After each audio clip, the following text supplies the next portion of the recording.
I'm pumped. It's Friday. I started to tell y'all I work Saturday and Sunday, but back in May I put in for time off because we usually go to a car show. Well, we don't get to go this year. Our car's still in the shop, but I still have tomorrow off. And it kind of worked out because they closed the plant for tomorrow only, and I would have been left without any pay had I not taken a vacation day. All right, Nightbot, will you stop? Just be careful with your emojis and all caps and all that. I know it sucks, but... Oh, you did? Aw. I hope so. We miss LJ. Yeah, just be careful. I know he wasn't working. So I've got it turned back on. I don't know how it got turned off, how all the way it got turned off, but we're back with it.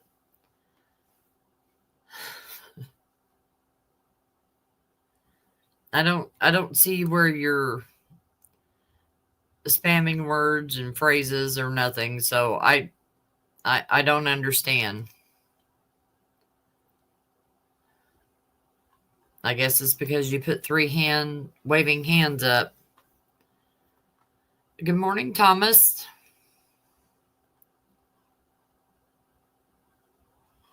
Let's add this behind me so I don't.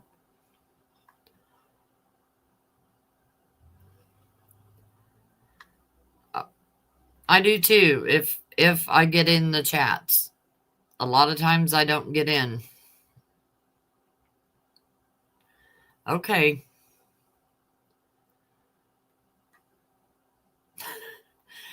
But Julie, it wasn't you this time.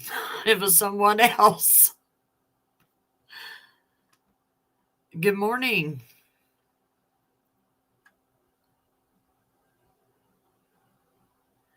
Yeah, she left a message and said it was too late for her. She'll be sleeping. She'll be on replay. So, yeah, I have them on. I've got the volumes on. We're just waiting.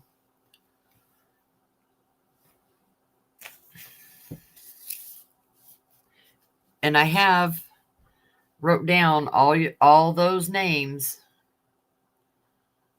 So I will put those on a wheel, and when they say they're going to lunch, we will spin the wheel and I don't even have him on there. Him, her. See?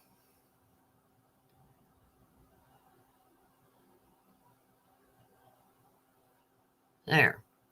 We got the name, the spider.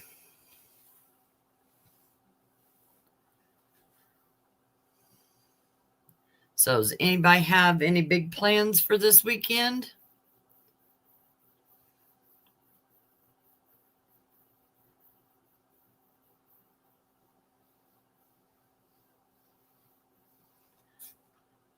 Good morning, Jennifer.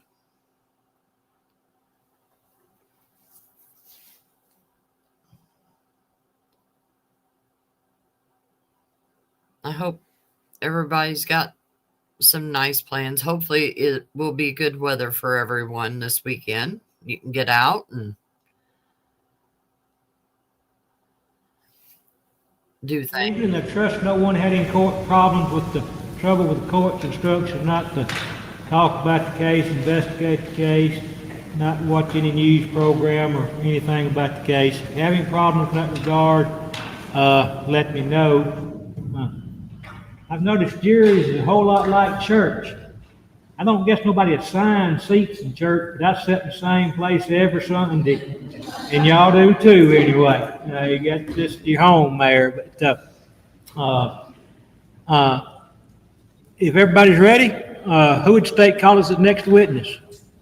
Your Honor, can we approach just for 1 second? All right. Of course, something they couldn't have ironed out before.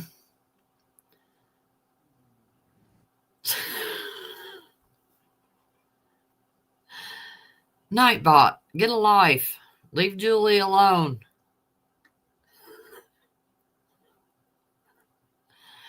But anyway, something they could have ironed out before they called the jury in, right?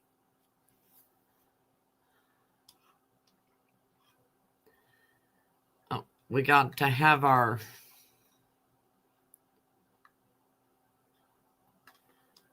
sidebar stuff here, so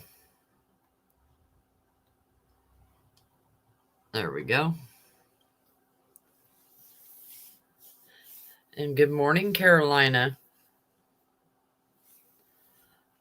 Oh, that ought to be fun, Thomas.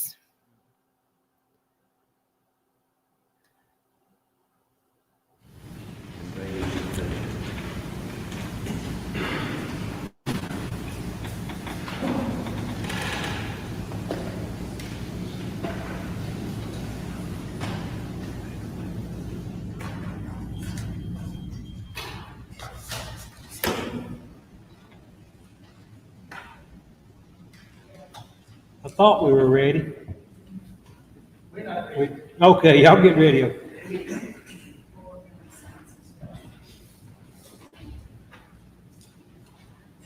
All right, who would state call as next witness? Your Honor, the statement is called Carolyn Webby. Carolyn Aguayo. Come around, face the court reporter, and be sworn in, please. And see if that mic's on. Yes, sir. Do you solemnly swear or affirm that the testimony you're about to give in this call is to be the truth, the whole truth, and nothing but the truth, so help you God?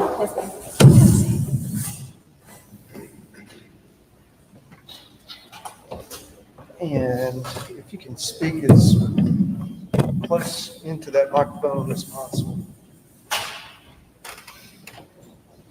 All right.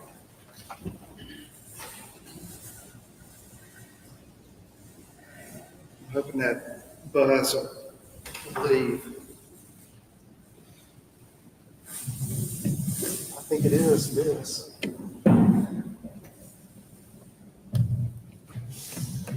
Whoop. All right. Can you tell the jury who you are? I'm Carolyn Aguayo. I'm Jeff Spence's daughter. Okay. Where do I'm not going to ask you where you live, and there's a reason for that. Mhm. Can you tell the jury why you don't want to tell the world where you live?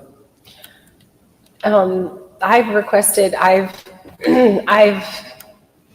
come here to help stop what has been going on for decades. But I have requested that where I live, how many children I have, any of that is not mentioned. I have moved several times.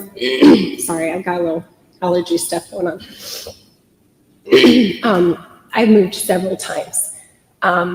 Once you leave a criminal family, you watch your back all the time. You move if you need to move. You protect in whatever way you need to protect. No social media, things like that. You are guarded. Once you realize that you've done something wrong to the family, you've betrayed the family, you have not been loyal the way you've been raised, I want to enter an objection to whatever it is that this witness is referring to. There's nothing that has been ever substantiated about what she said. Nothing. I would ask that you reply to It's narrative. don't give the narrative. Reply to the 5 questions and answers so that we can have time to get. Okay? Okay, thank you, Your Honor. Was it always that way? No, not at all. Where did you grow up? I grew up in Brookville, Pennsylvania, a little farm outside of Brookville, Pennsylvania. Okay. And who is your father? Jeff Spence, Who is your mother? Karen Spence. And do you have any siblings? I have one older sister, Caitlin Spence. Okay. Now, I believe y'all are fairly close in age. Is that Yes. correct? We're a year apart. She's 1 year older than me. If I'm remembering correctly, Caitlin was born in 86, or was that, Yes, Caitlin was born in 86, and you were born? the next year. Okay. Now, normal childhood, soccer, school. Where'd you go to college? I mean, normal childhood might be a little off, but I mean, as far as I've been in, dealing with this sort of thing even since I was growing up. You know, as far as game commissions that had to come to our house. I'm sorry. I didn't hear that. Please. I wouldn't exactly describe my childhood as a normal childhood. Having game commissioners come to the house, having my dad cited for bad business practices. Please. Everything that's coming out of this young woman's mouth is just, it's trash, Judge. Nothing substantiated, it's all just trash. Where did you go to college? Grove City College in Pennsylvania. And did you finish college? I did. I double majored in early childhood and elementary education. All right. After you got your degree, did you get a job in that field? I did. I've taught for several years. Okay. Where was that? So after I graduated college, I went to New Zealand for a short period of time just to see how they did early childhood there. My professors always raved about the early childhood programs there. So I did a little time in New Zealand, but then when I came back, I moved right away to North Carolina. I didn't want to be any part of. Do you object to relevance of what goes on in New Zealand that has anything to do with this? It's just background. All right, so you moved to North Carolina? I moved to North Carolina. I didn't want to be in Pennsylvania. Didn't want to be near any of it. Understood. Where in North Carolina did you move? I moved to, I first went down to Wilmington, North Carolina, and then I got a job a little further south. So it's a little area called Oak Island. So I taught in a school there near Oak Island. All right. Are you married? Yes, When did you get married? 2014. And who did you marry? Giovanni Awayo.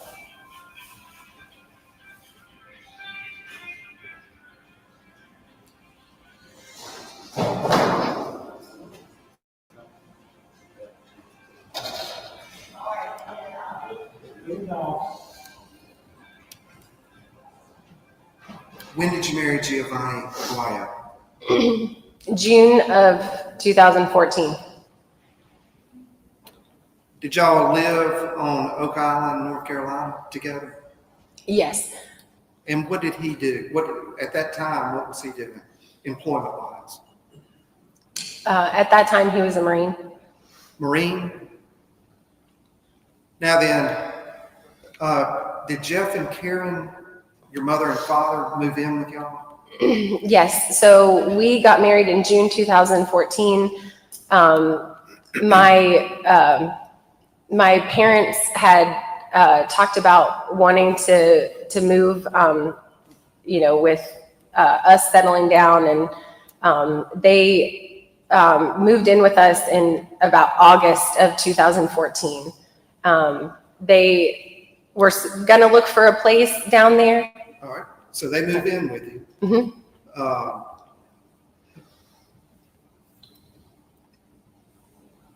Did you have a conversation with Giovanni about that decision for them to move in with y'all? Object to that conversation, Judge. I'm not asking for the conversation. I'm just asking if they had a conversation. I'll allow that. Yes, Gio has a very big heart. Don't tell me what he said. Did y'all have a conversation about your mother and father moving in with y'all, being newly married? Yes, Okay. they were going through bankruptcy, so we felt like we could help them out. Right. Okay.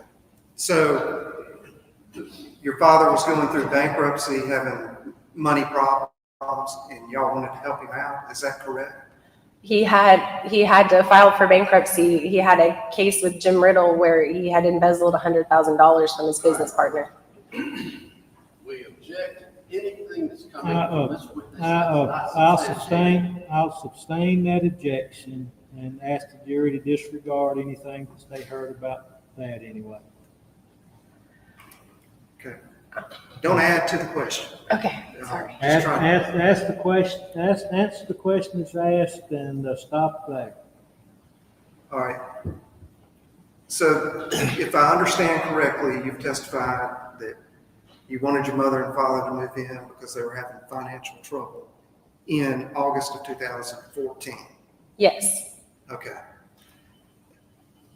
Now, how long did they stay with you? They ended up staying 2 years. All right. And during that period of time, did yourself and your husband help them get on their feet financially? Yes, they weren't paying rent. We had given them one of our cars and the insurance on the cars. We did groceries. We were trying to help them get back on their feet, trying to help them recover and kind of have a fresh start. And again, we're just trying to help them. Was your mother ever employed during that period of time? No. Okay. Did your father ever have any meaningful employment during that period of time? He did not have a job. He had started or tried to start a vegetable farm with a gentleman down there. All right. So he tried to start a vegetable farm.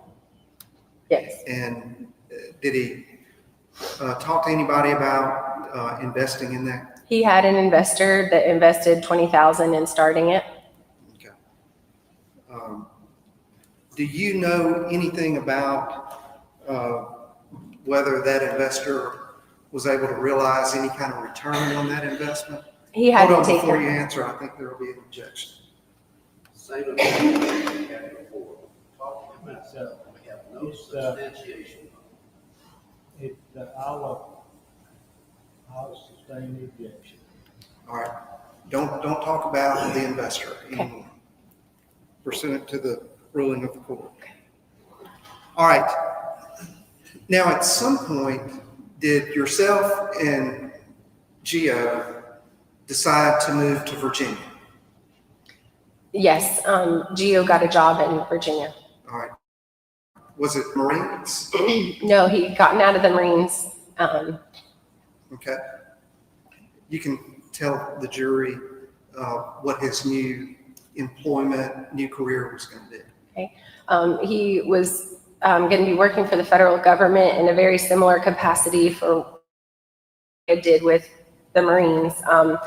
But he was going to be on the civil side now. He served his years in the Marines, and now he had the opportunity to do security policing with the federal government. All right. So did you buy property and a home in Virginia? When we first moved there, we rented, but then we did buy a cabin in Virginia. Okay. Where in Virginia? Orange, Virginia, Okay. Charlottesville area. All right. And is that the property that y'all bought?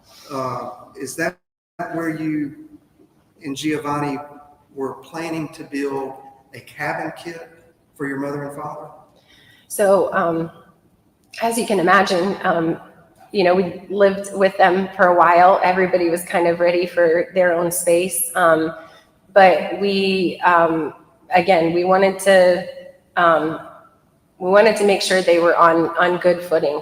And we offered to, we had 10 acres with the cabin, so we offered to separate off a little land and do like a simple, like less than $100,000 cabin type kit, kind of a little mother-in-law suite type thing, with just having them have their own house though, but just down the lane. The idea was grandma and grandpa would be down the lane.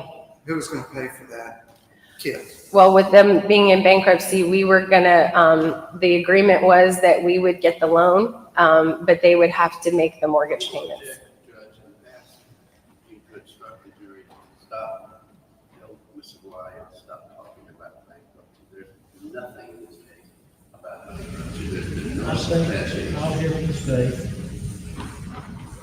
Your Honor, I think it's already been established that he was in bankruptcy as the reason that he moved in with Jeff and Gio.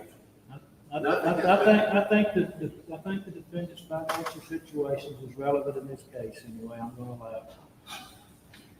There's been no substantiation of any bankruptcy ever of this man, except what's just now come out of this witness. You can look on the federal PACER system. I think that this is a daughter. I think she has knowledge of it. I'm going to allow the testimony.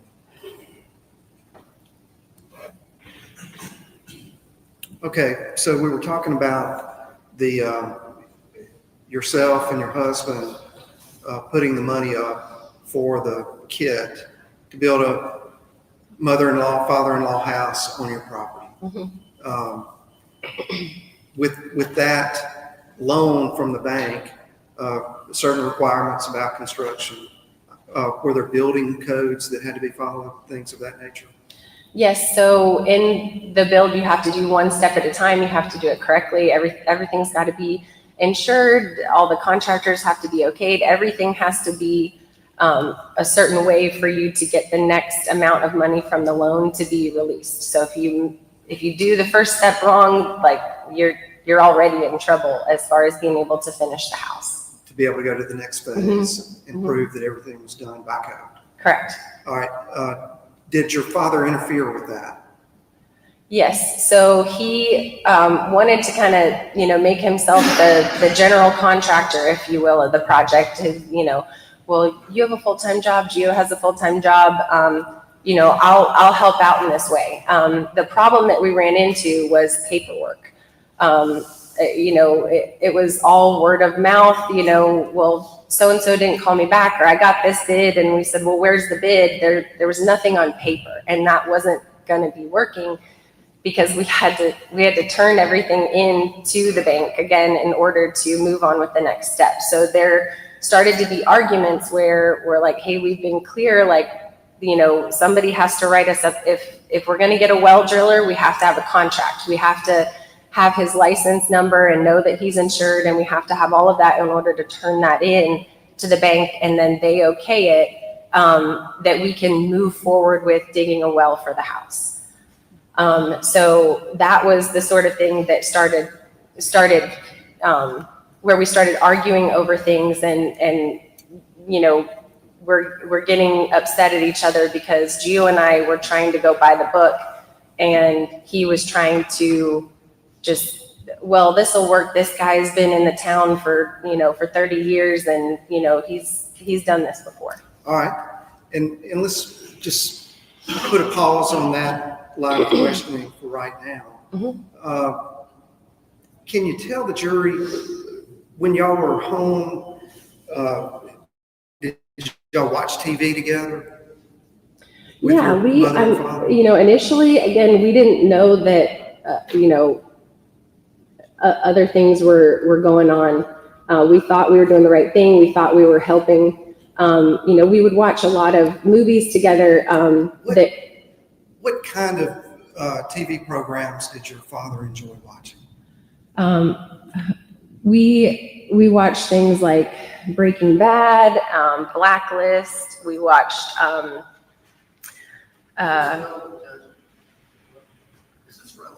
Soon to be, Let's move it on. soon to be relevant. All right. Okay. So we would watch a lot of movies, and that Jeff always likes to dialogue. So one of the things, initially that kind of perked me up to like, this is odd.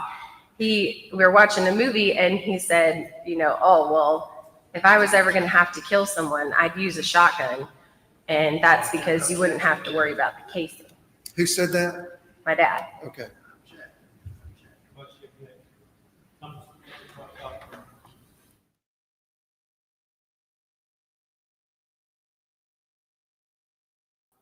Yeah, I think we all agree she may be the key witness here. Because Caitlin sure didn't bring much with her testimony, so. And the defense is on her fast. So when they get their chance to cross-examine her, I think this might be a little spicy dicey.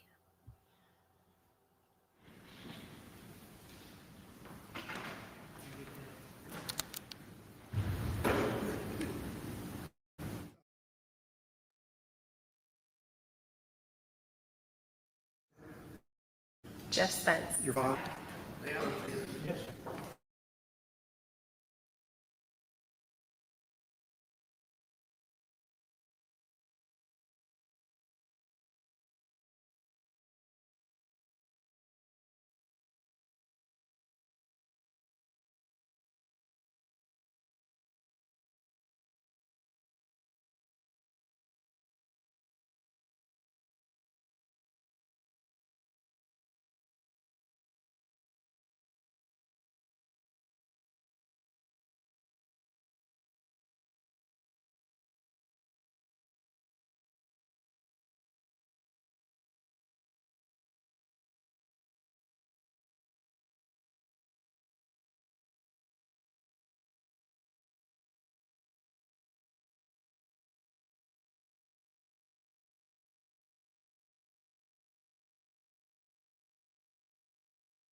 There's no audio. I think they're still at sidebar.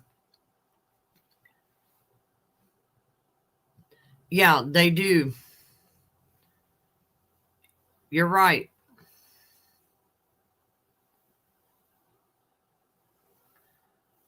But yeah, this is her name. And it's scrolling on Court TV's ticker, so.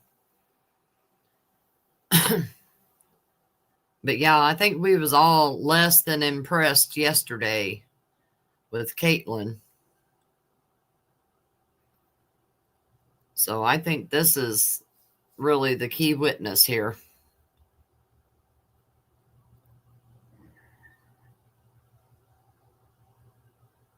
Sorry, there was a real strange noise outside.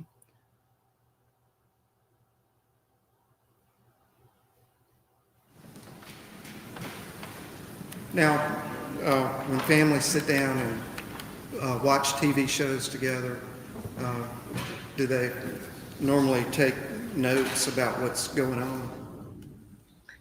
No, I mean. Did your father do that? So normally people would just watch a show like that for entertainment, but Jeff learns from them. I'm sorry. Jeff learns from them. How do you know that? Do you Because have? he discusses everything. Like even with himself, he'll have long conversations. He'll practice things. That's something I even saw in my childhood. He'd have an argument with a business partner, and he'd be pacing the floor that night and Relaying it to some program? Again, with something like Breaking Bad, like most people would watch that and be terrified. Like, that's not normal life for most people. That's not something like, oh, hey, that was a good idea.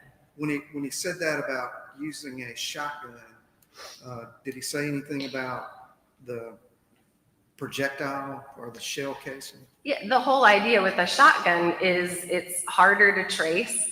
If No, specifically, did he say anything about the shotgun shells? Do you recall? Yes, a shotgun shell is huge. I'm sure most of you know that. You're not going to be looking around for little bullet casings, and that's if you have to shoot more than once. If you only, and that was his comment as well, if you only have to shoot someone once, the casing doesn't even come out. Now, if you end up having to shoot again, then, I mean, at least you're looking for something that big.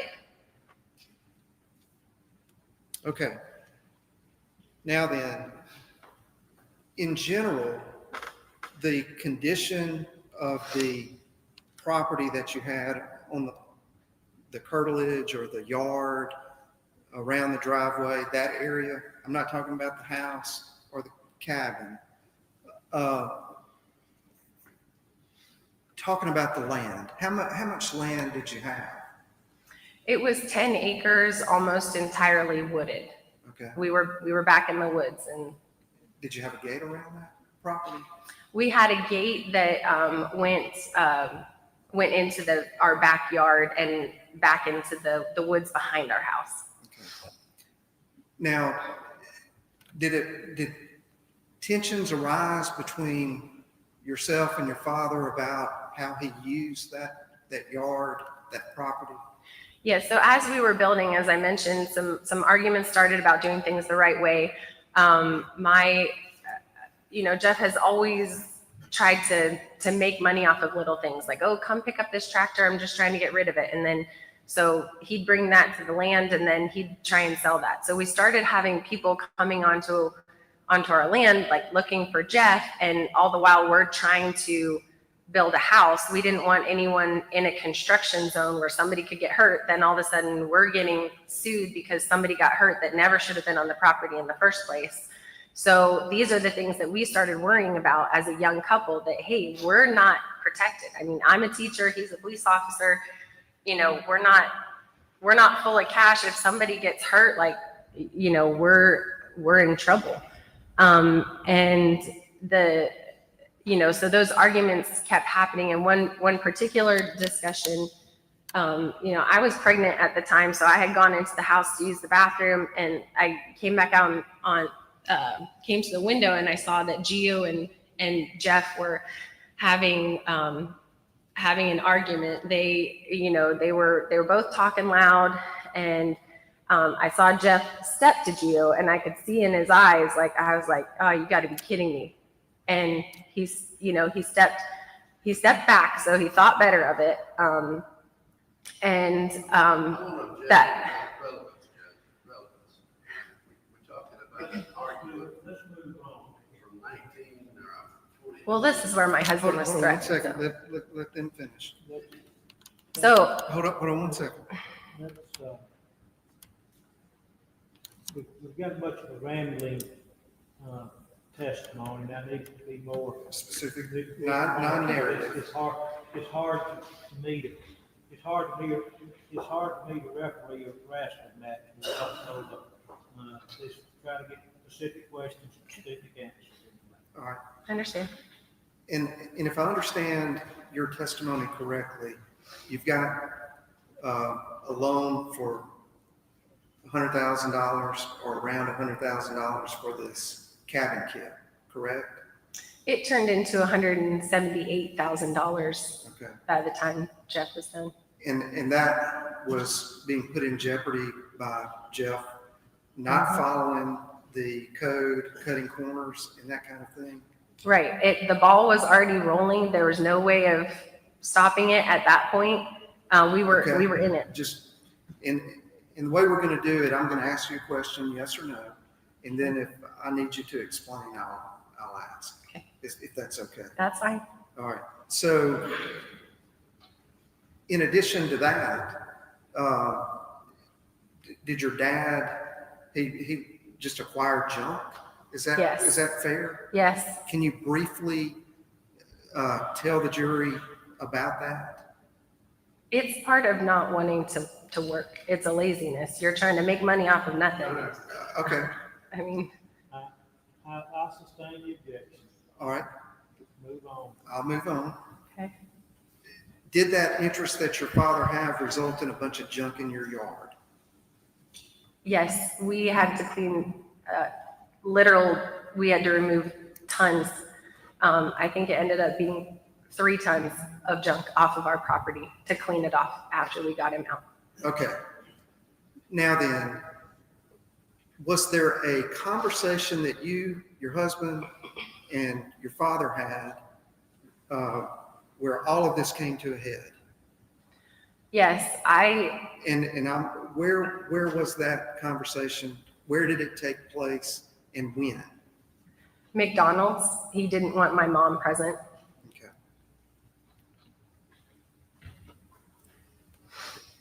What did you explain to your dad about the situation, and what was his response? We tried another sit down where we said, look, we have to do this a certain way. We have to go by the book. Otherwise, all of this is going to get messed up. There's no reason to not have a contract on someone. Okay. So all of these things came to his attention directly by you and Gio. What was his response? He was angry. He said, well, I guess I can't do it your way. And we kept trying to reiterate, it's not our way, it's the bank's way. We're not trying to be stubborn. There's codes when you build. It's not codes we came up with. Everybody has to build. Even if you put a porch on your house, you have to do it by code. And at this time, were they living in the house with you? At this time, they had a basement apartment under a family on the lake, Lake Louisa. And then as a result of this confrontation at McDonald's, did you come to any realization with Gio about your father not being who you thought he was? I saw an anger and a violence in his eyes I had never seen before. In the way he was speaking to Gio, and I saw how angry he was, and that was when he said, I'm done, I'm out. Basically, this mess is yours. And after that, did y'all install video surveillance around your property? Yes, we put up cameras. At that point, there was too much animosity. There was too much that was being done behind our backs that at that point we weren't feeling safe. Did you put up video surveillance around your property? Yes, cameras. Okay. After that, was your video surveillance system ever altered or adjusted in any way by anybody other than yourself and your husband? Yes, the camera cord to our security camera was cut. How did you know how your camera system was cut and who cut it? We were in the house. Jeff had been told to get all his stuff off the property because we were done. So he was going into our garage, which is back behind our house. He was going into the garage to get his stuff.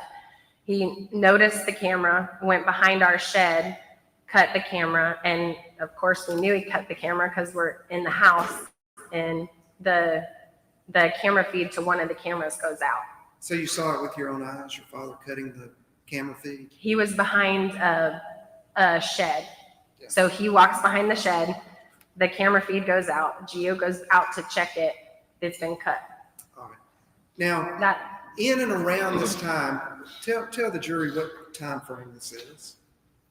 This is August of 2018. Okay. Now, in and around this time, did you have a conversation with your father about life insurance on your husband? He had, in one of his arguments with Gio, he had told Gio, Karen and I for $1 million life insurance policy for you. And of course, Gio thought that was odd. He has a job, he has life insurance. So he shared that with me. And I told Gio, I was like, I don't understand what's the thought process before that. He said, well, they mentioned the baby, you have our firstborn our son was going to be born in November, and he said, but it was odd. It was during one of our conversations about the house. Like there was no, like my mom wasn't there. I wasn't there. Like, you know, if this was something that was really about the grandbaby, why was this coming up? And this was during all the tensions. It never came up until the fighting started. Now, was there a conversation about a meal ticket? What was that about? So a meal ticket. You're messing up my meal ticket. So with, And if you don't, yeah, I'm not recalling a meal ticket Okay. comment.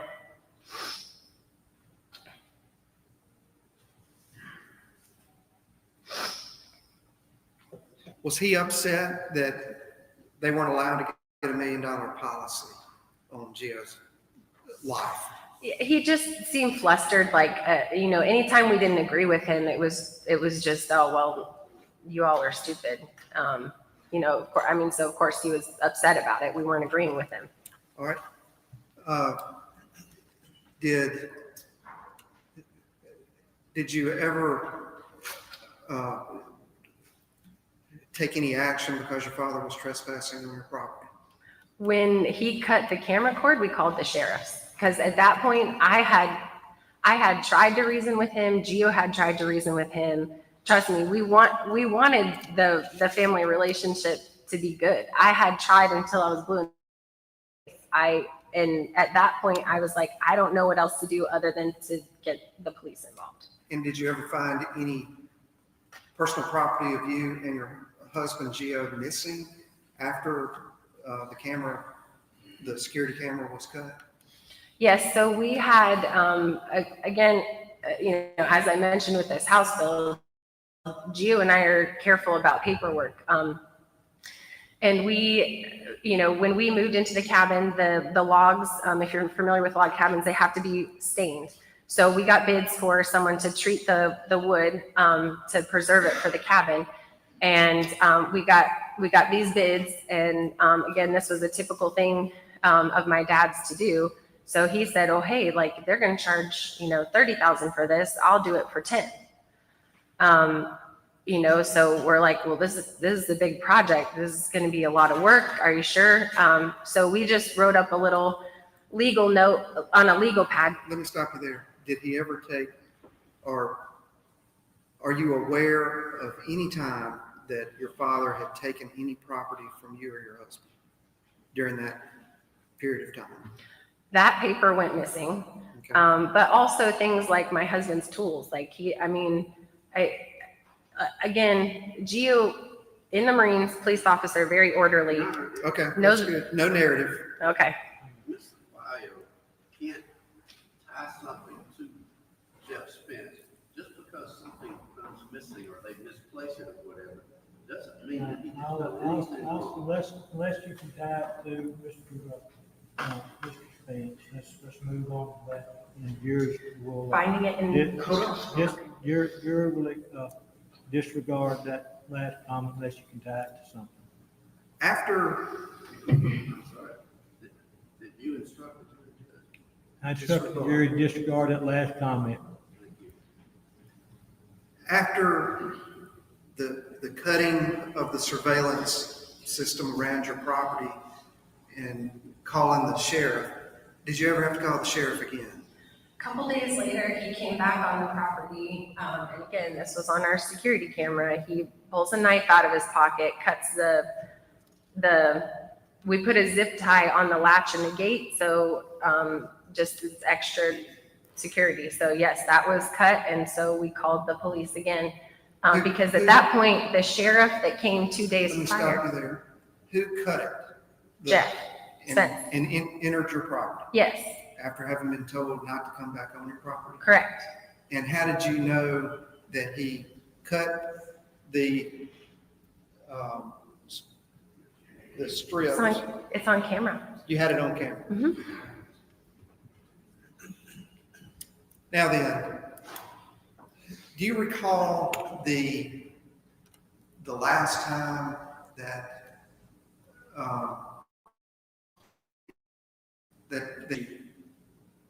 and I may be wrong about this, but there was a time when they were leaving in the car, and you were trying to talk to your mother? That's not testimony, that's background. I'm gonna see where it goes. Hang on. Do you recall that situation? He would call. Yes or no? Do you recall that? Yes. Okay. And I'm really referring to your mother. Mm-hmm. And I want you to tell the jury, was your mother a part of, did she know what was going on? And how did you know that? Yes, my mom has always been aware of what's going on, and she has been a driver for him. She was a driver for him when they poisoned the water troughs of a deer farm. Hold on. No narrative. Okay, she is always aware. Okay. Now,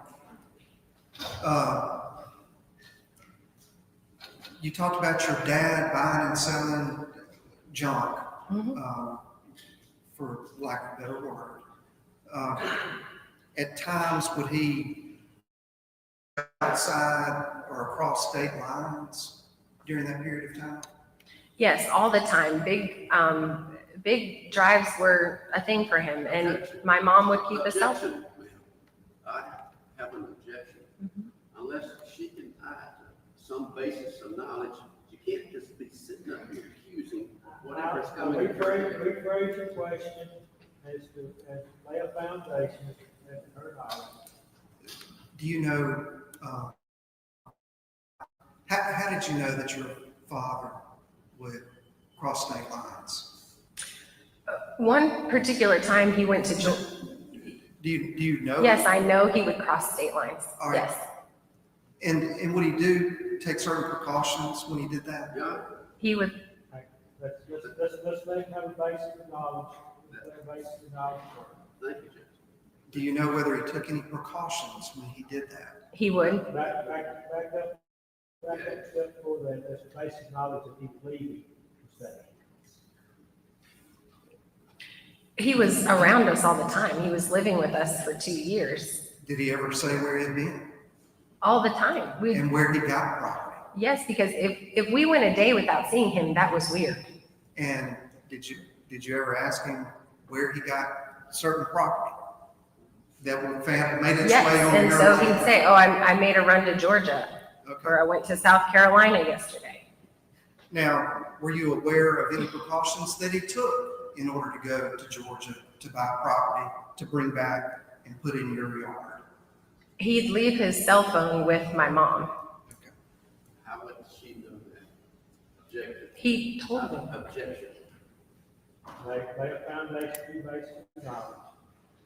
How do you know that he would leave his cell phone with your mother? Through his own mouth, he would tell me.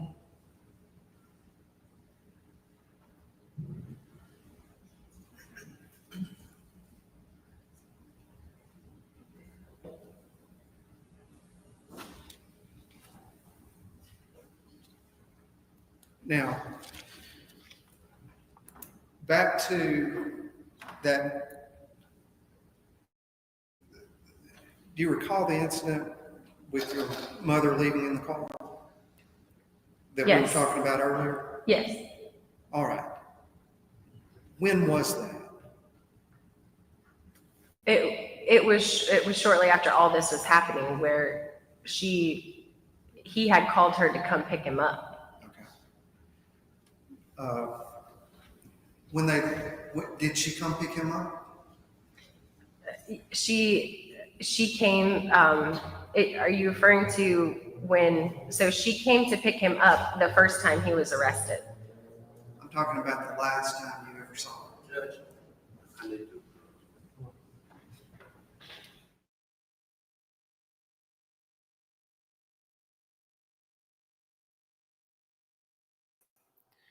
Yeah, Jeff's over there writing, scribble, scribble, scribble. And yes, he got red in the face, that's for sure. But this poor Carolyn, I'm telling you, she can't speak a complete few sentences because the defense just does not want any of this to come in at all.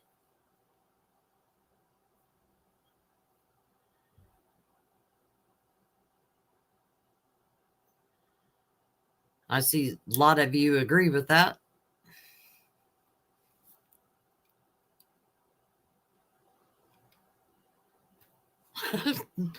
I just seen that one.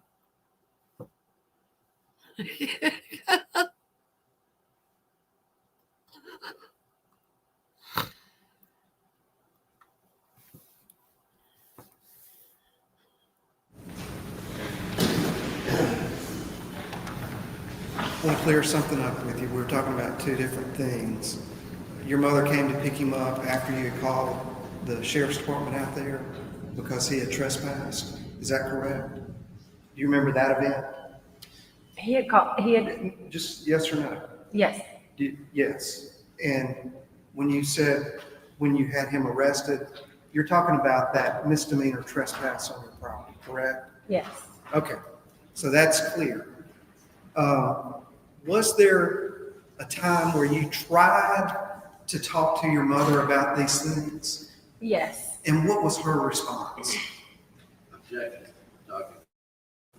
It's not. I don't want to quote from it, just general attitude. Yes.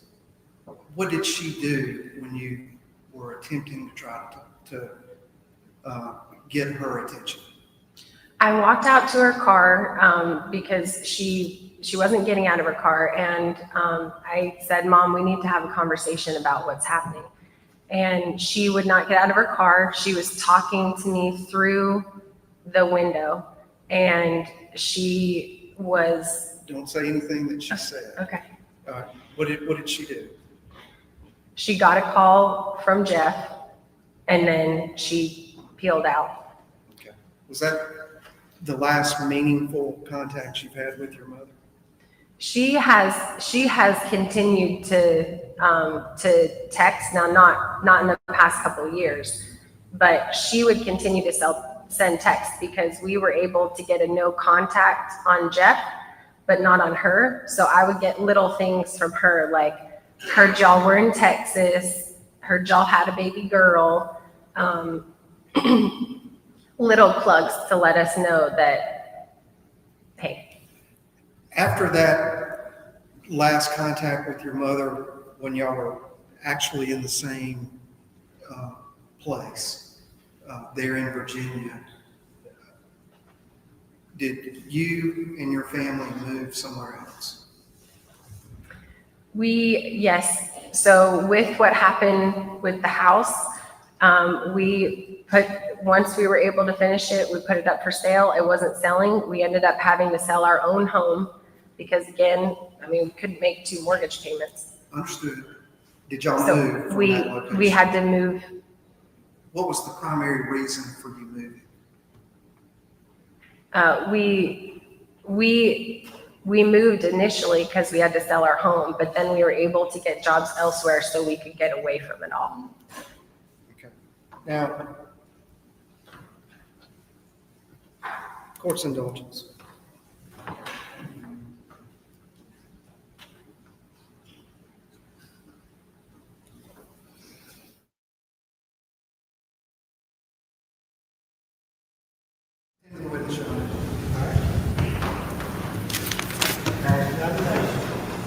Thank you, Jeff.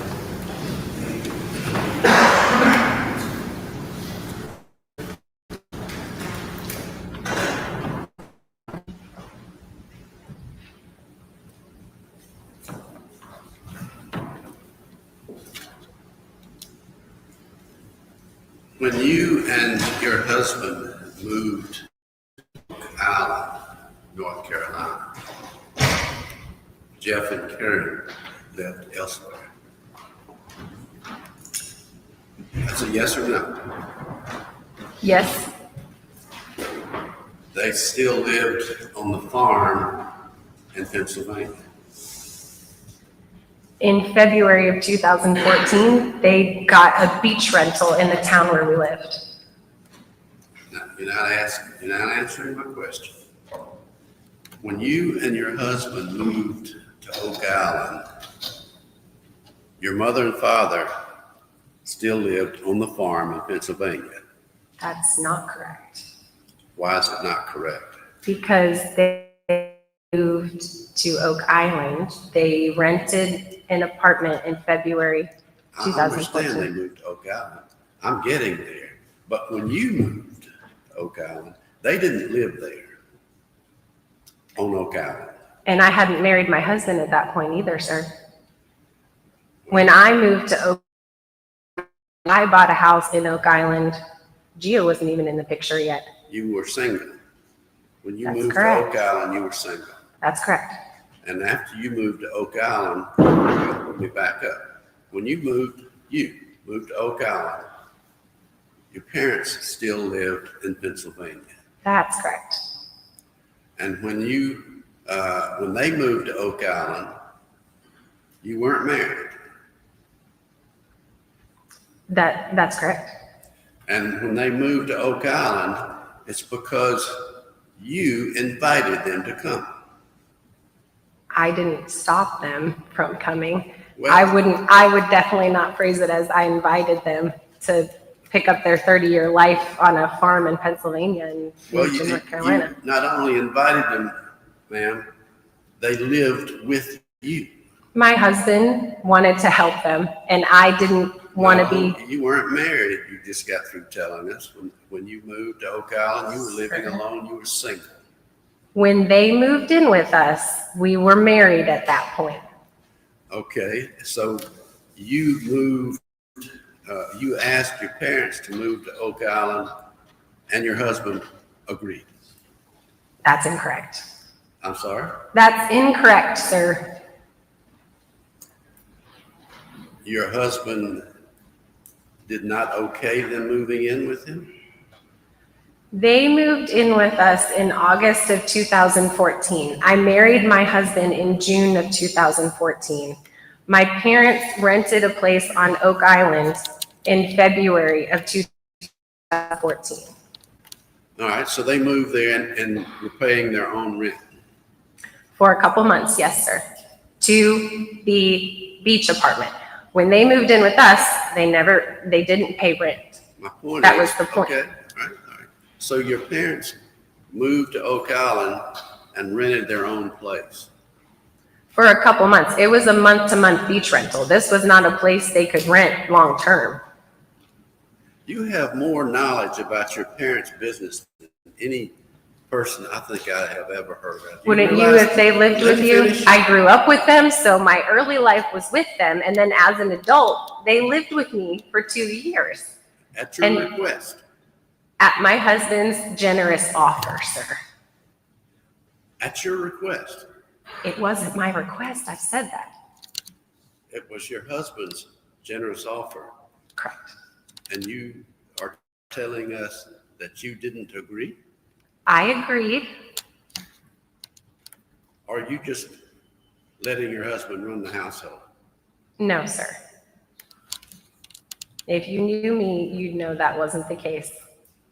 Actually, Gio has a reputation for being very difficult, doesn't he? No, he doesn't, sir. Very demanding. He's had a lot of honorable positions over the years, and we wouldn't be here if he wasn't an honorable man.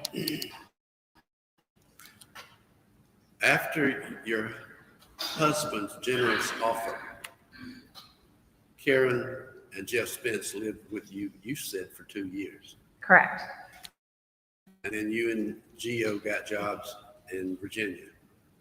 Correct. And when you moved, Jeff and Karen were still in Oak Island. Jeff moved to Virginia before Karen because You didn't listen to my question. I'm listening, sir. When you and Gio moved to Virginia, Jeff and Karen still lived on Oak Island. Yes or no? Yes, Okay. And they continued to live on Oak Island for a good while. that's wrong. Wrong in what way? About a month after we moved to Virginia, Jeff showed up at the door, said, "Hey kids, I got a job here. Is it okay if I stay here?" So my mom continued to live on Oak Island. For how long? My dad very quickly moved back in with us in Virginia For how long? for a few months before we could sell the house. So your parents stayed, or your parents and then your mother stayed on Oak Island in the house that you were trying to sell? My mom stayed in the house. Until Jeff showed up at your front door in Orange, Virginia, he was in Oak Island as well, right? For about a month. That's what I said, okay? And they were helping you out by paying your mortgage payment in the house that you were trying to sell. So they didn't. You didn't listen to my question. Oh, I thought you wanted an answer. I do want you to answer it. And basically, it's a yes or no answer, and then you can explain. When you and Gio moved to Virginia, your parents stayed in your house in Oak Island and made your mortgage payment, yes or no? No. So you were making a mortgage payment in Oak Island and you were making a rent payment in Virginia? Correct. And as I stated, again, Jeff was not staying in Oak Island. He was there for a month. My mom continued to stay. The last couple months, I believe it was 2 or 3 months before we sold the house, we asked for help with the mortgage payment because, again, now we had 2 mortgages again. And she was staying at the beach house. She wanted to stay at the beach house until it was sold. We said, "Can you guys chip in a little bit for the mortgage?" They did not pay the whole mortgage. And again, we're talking about 2 or 3 months before it sold. They made payments. They made payments on your mortgage. That's the only time we had to ask for help for them. And we were, again, that was in the middle of a move, career transitions. Jeff is already living with us in Virginia, and my mom is there so she can walk the dog on the beach and live in peace. And how long before Jeff and Karen got the rental apartment in the basement on the lake in the gated community? They moved, they got that around, we had moved into our cabin. We got our cabin in the summer of 2016. And they initially lived for a little while with us in that cabin, and then they found the apartment on the lake. So again, with the math, they lived with us, whether they lived in the rental with us and they lived with us in the Oak Island house and they lived with us in the Orange, Virginia cabin. It was 2 years before they moved to the lake. And that's not the cabin that you were building. That's the cabin that was already built. That was the cabin we bought for our family. Gio and I bought for our family. And again, we welcomed them into that home until we then said, "Hey, let's get you your own space." So the cabin that was being built in stages was for Jeff and Karen. Correct. It wasn't for you and Gio. It wasn't. Okay. And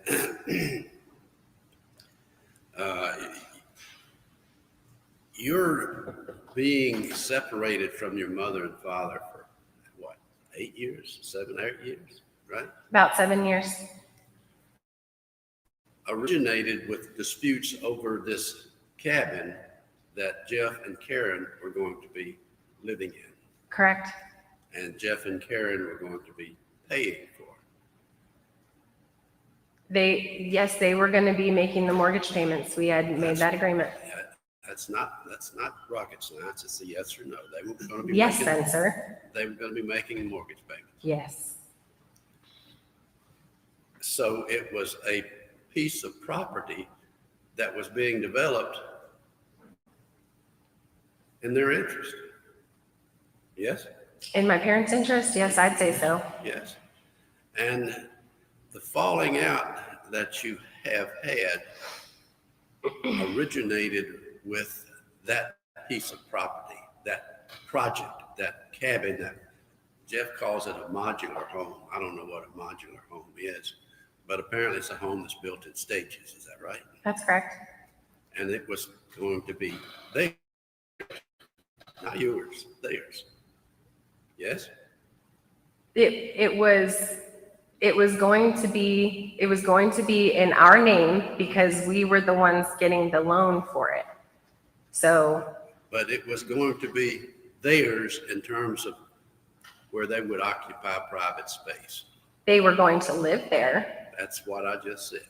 Occupy private space, live there, right?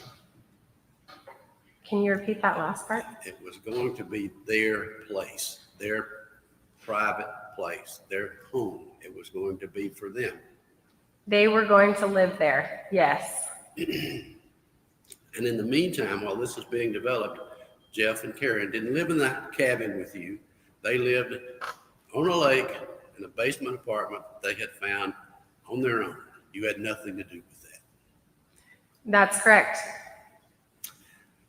And the falling out that has apparently caused so much, I don't know what to call it, that you feel so upset about, started over that modular home. That was when we started to see his business side. Well, your dad's business side, he gets things done. I would call it con artistry, sir. You would call it what? Con artistry? Your daddy would get things done, such as a well dug. Yeah, whether it was the correct way or not. Well, you don't know if it wasn't the correct way. Your dad got the well. Sir, I grew up with that man. I know if it was the correct way or not. You didn't have anything to do with getting the well done. He did that. What he did, sir, was we had no contract in place.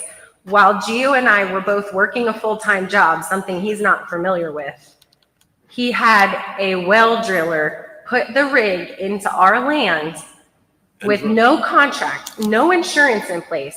I come home, and yes, sir, I was upset when I got home that day because I had a well being dug on my property, and I don't know if this guy was going to charge $2,000. I don't know if this guy was going to charge $200,000. There was no contract in place. There was just a man digging a hole in the property. An experienced well digger who dug wells all over that neighborhood. He didn't even have a location, sir. You couldn't even look him up.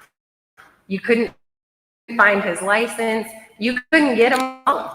So it's the fact that the well got dug is beside the point to you. That is something that still bothers me because the family that ended up moving into that home had to have a whole nother well dug. Okay. So another young family became a victim because it wasn't done right. Have you been keeping a diary on all this over the years? Do you remember things about your family, sir? I'm sorry, ma'am. I asked you. This has changed my life, sir. And you. The victims that have come out of the woodwork, even living in Virginia, 2 ladies were glaring at me in Walmart, and I found out it was the 2 ladies that he was working for as a contractor on their home, and he had messed up their entire house. He had to be let go from that job, and they had to hire a whole nother contractor. So now I'm getting hate stares in Walmart in my hometown, and I don't even know why. So this is personal to me, sir, because it has affected my life, and it has affected my husband's life and our children's lives. It's very personal to you, Ms. Aguayo, obviously, and I am absolutely overwhelmed by the detail that you can draw from years ago, as if you have been keeping a running check on your. You're not experienced with people that have relatively good memories, sir. When you and Gio were first moved to Virginia, your mama came after your daddy came, and y'all were all in agreement. You didn't say no, did you? We didn't know they were doing anything wrong. Again, they had gone through bankruptcy. We thought we were trying to help. Who doesn't want to help their parents who are going through? I believe this ground has been plowed thoroughly. Ask and answer about why they moved in. About 15 questions about it. I just want a yes or a no. Ask your question anyway. Your father moved in with you in Orange, Virginia, followed by your mother a couple of months later. And you could say no, couldn't you? I'm sorry, sir, but I think you want a yes or no answer, but that's not phrased in the way to give you a yes or no. Well, you didn't say no, Miss Aguayo. They had permission to live with us. I mean, they weren't breaking into our home every night. Thank you. They had permission. That's all I want you to say is you could say no and you. That is argument. She answered the question. Move on. And the animosity that you have exhibited since you got into this room this morning all stems from the building of that modular home and disagreements over that. No, sir. My uncomfortableness with having to be in this courtroom is because that man over there is not even handcuffed. And you don't know what it's like to move almost every year of your life and still get text messages from Karen, your mother, saying, hey, how's Texas? Or how's that new baby granddaughter? I would not communicate back with her. It's not like I was communicating back. She was letting me know, we know where you are. We know your kids. How do you know your mother wasn't just expressing genuine affection for you?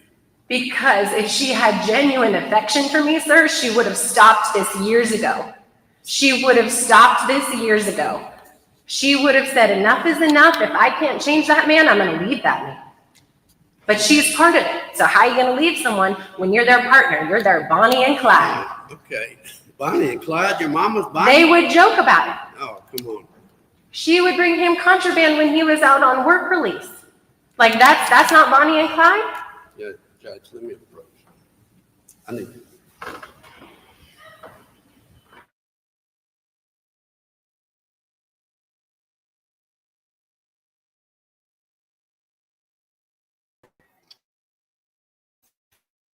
Spicy, dicey.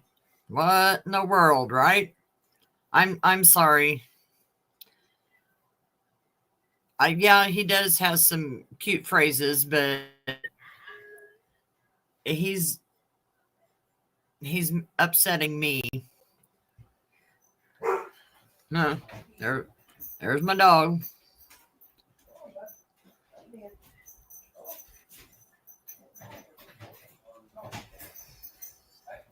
But yeah, she's doing good. She's trying to get it out there. I just wish the state would. Regard the last statement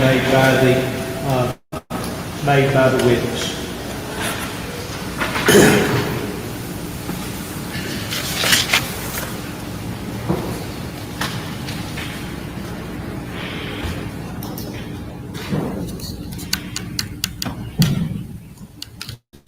You and Gio,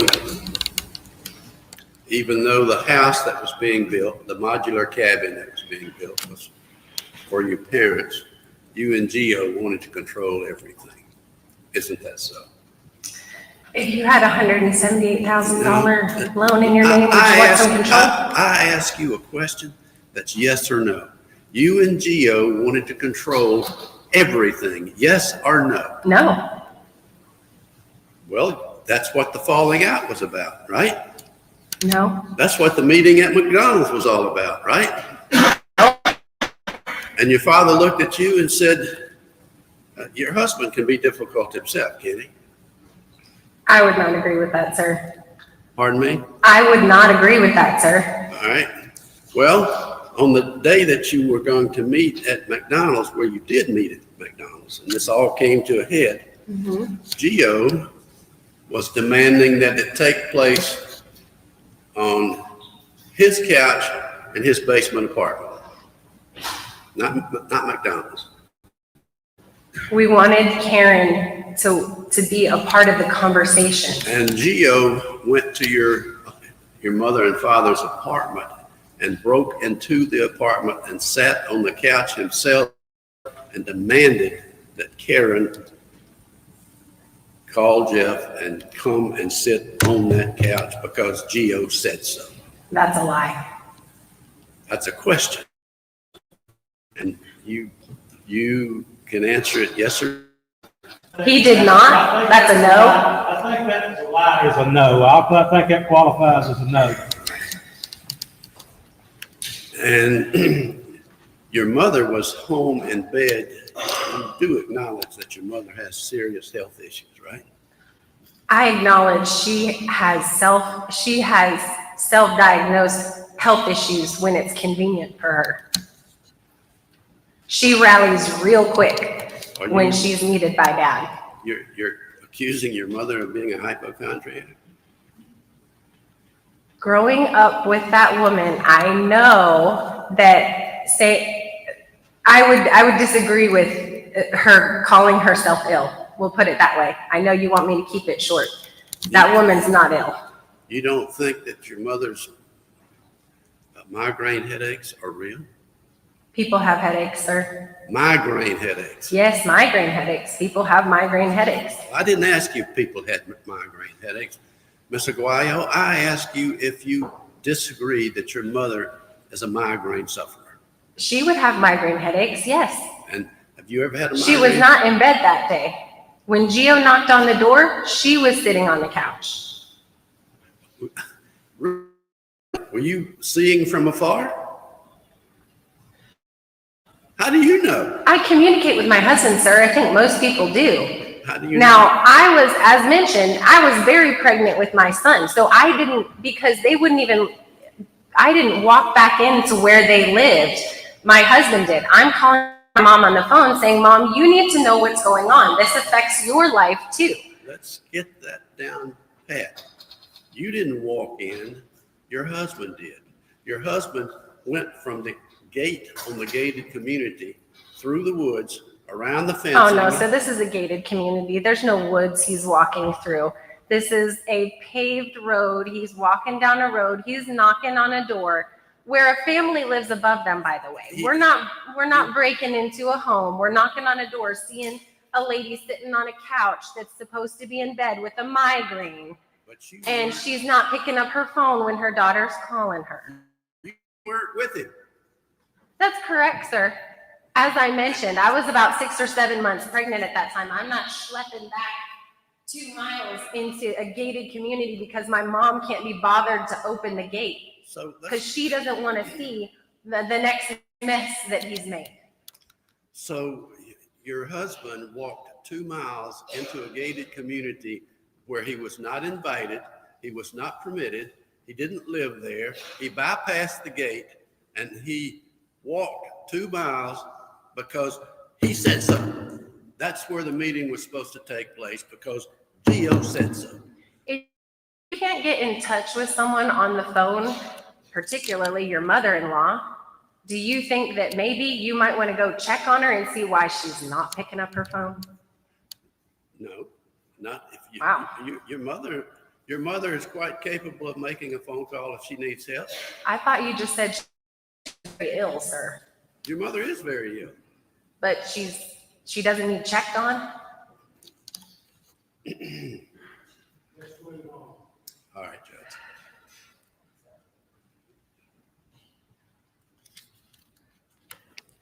When's the last time you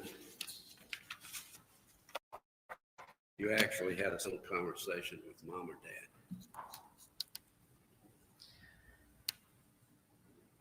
December of 2018, I tried to have a conversation with my mom. My son was about a month at that point.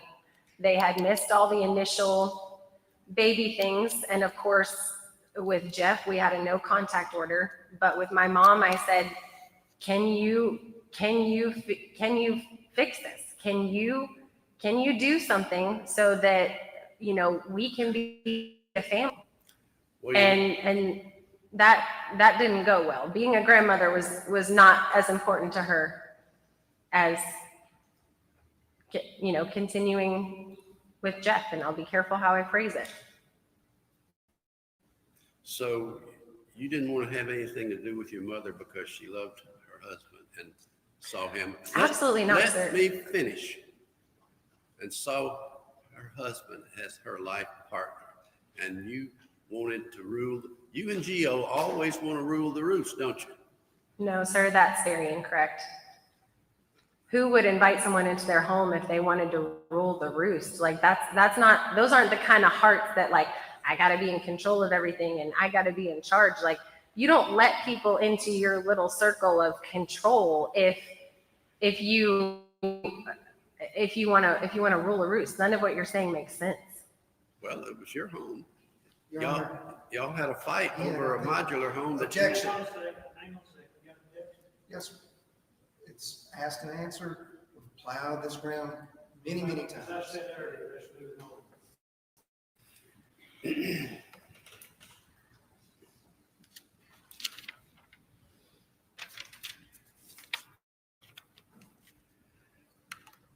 I think I can ask you this question safely. You don't have respect for your mother, do you? That's incorrect, sir. You don't. I love my parents. I love my sister. I love my family that have, like my family in Pennsylvania that I don't talk to anymore. I love them all. The love doesn't change.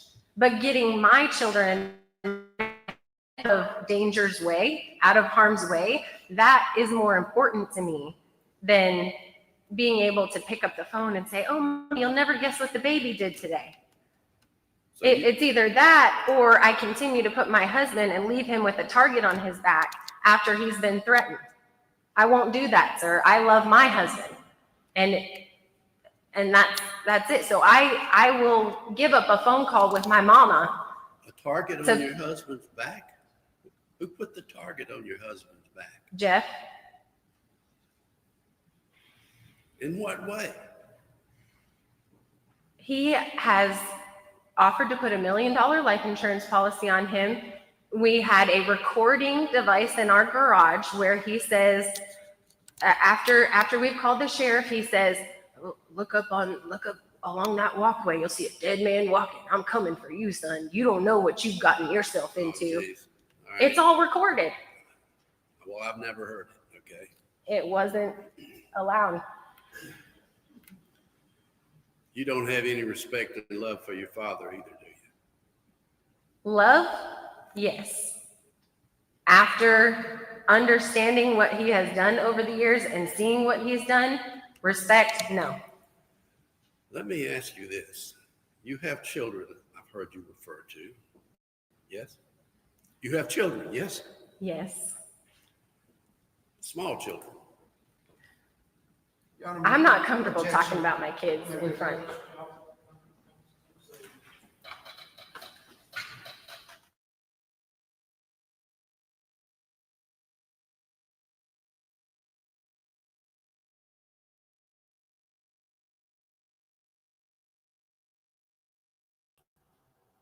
This is the spicy daughter,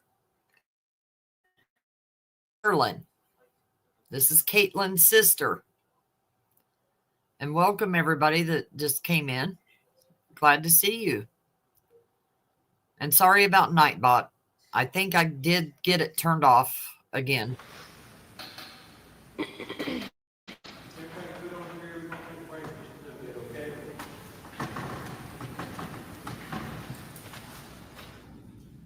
With respect to $100,000 or $1 million life insurance on your husband, do you, Ms. Aguayo, not think it's reasonable and responsible for a parent like David Hill to insure myself for my children's benefit in the event that something happens to me?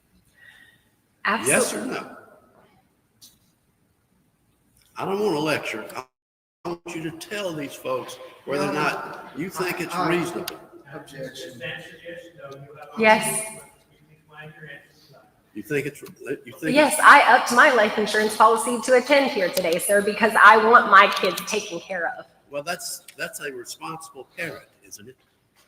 Yes, and as I mentioned, both of us had life insurance at that time. We were not going to be leaving our baby son with nothing should something happen to us. We both already had life insurance. The curious part is why they felt at that need when we started arguing to up his life insurance policy. Well, you know, Ms. Aguayo, would it surprise you to know that I'm a grandparent and I have given the same advice to all three of my children?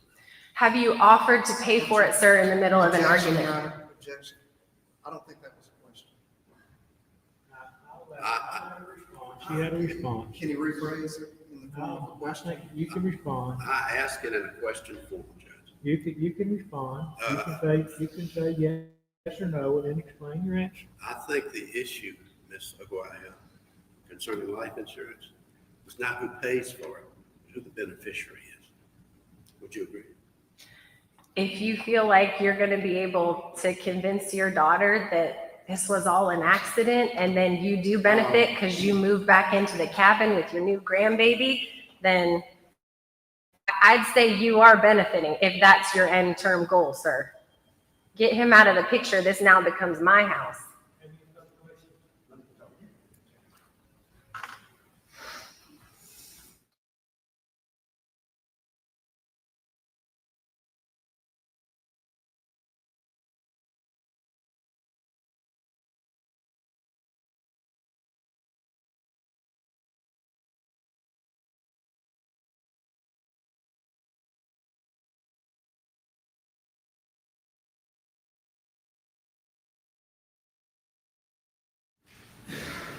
One final question, Ms. Aguayo.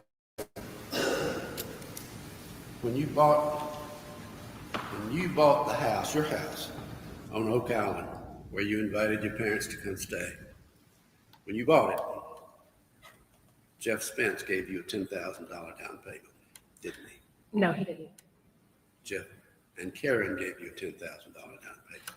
No, they didn't. That's all I have, Judge. All right, how long do you think we're ready? Very, very short. All right, let's go and have a team. You were talking about family in Pennsylvania. Who is Doug Spence? My dad's younger brother. Okay. Now, do you have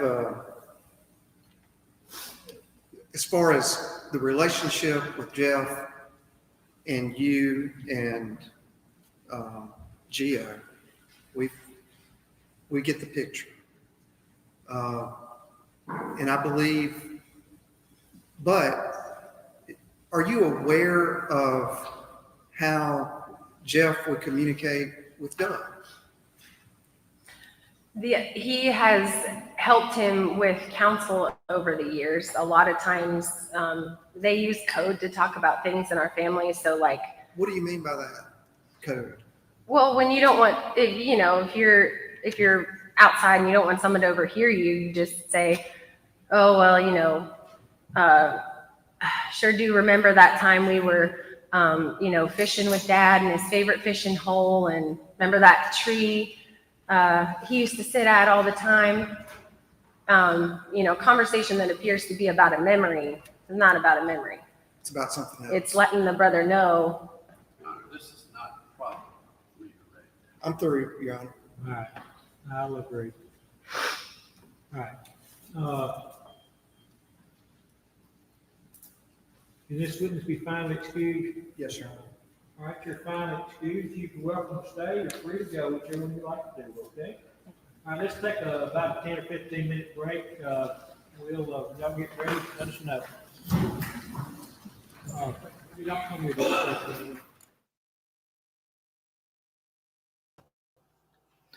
Oh my goodness. Goodness.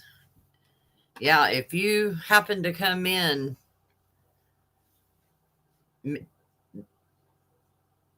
towards the end of her testimony, you need to go back and watch it all. She is spicy.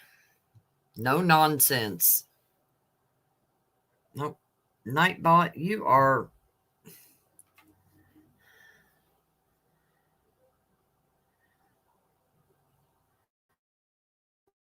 I don't see no problem with that. I had to get my phone out and on.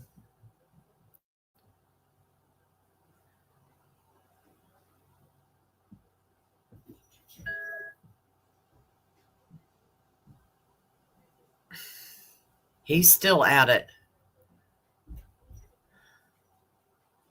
I don't know what to do with him. I don't know how to get it off.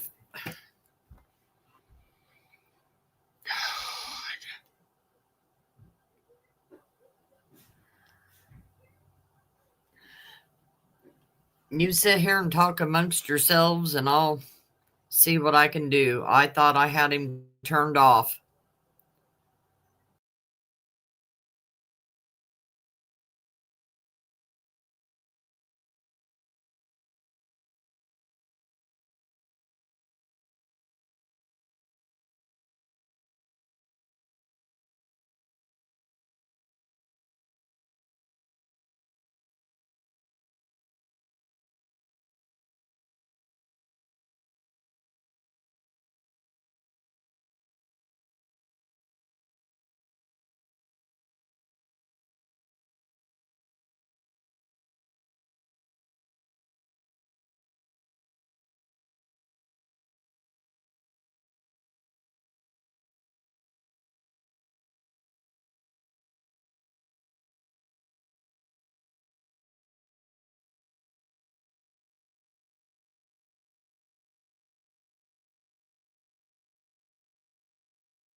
I hope I got him.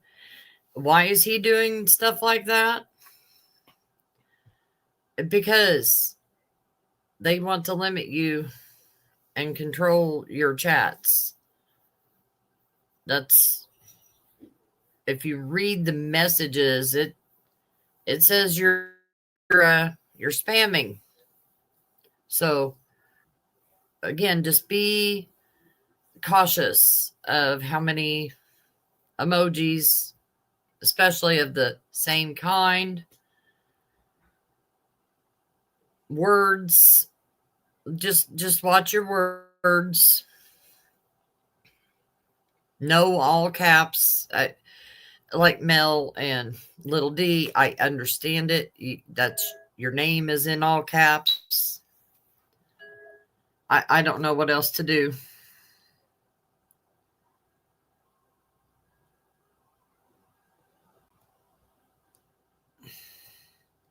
Yeah, I've changed the settings and I have no idea what to do with him. I'm sorry. Yeah, he stopped working altogether there for a little bit and then he started back in again.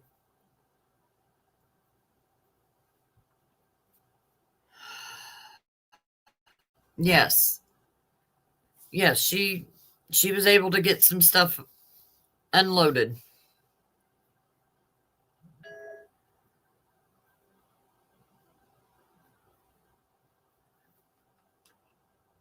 I hope it will assist her.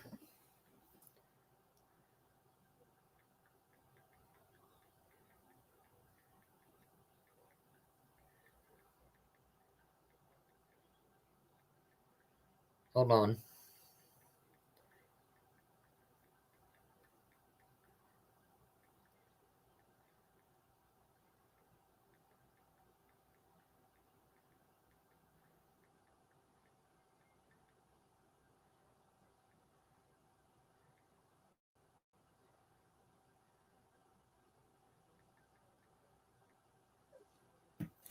I don't know.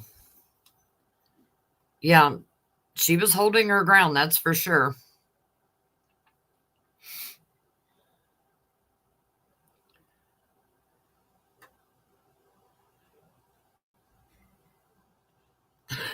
Right. But if we're not careful, I don't want him to time you out for good or anything. So I don't know. I even changed the sensitivity and it hasn't helped. So I don't know.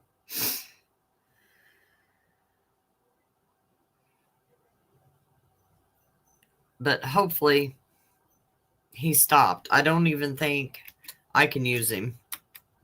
I'm going to try.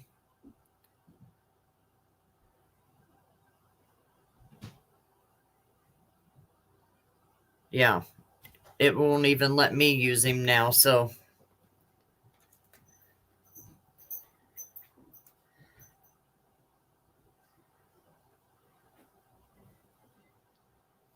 hopefully he is shut off. I would ask somebody to put a bunch of emojis in and see what happens, but don't do it because I don't want you to get a long permanent timeout or something.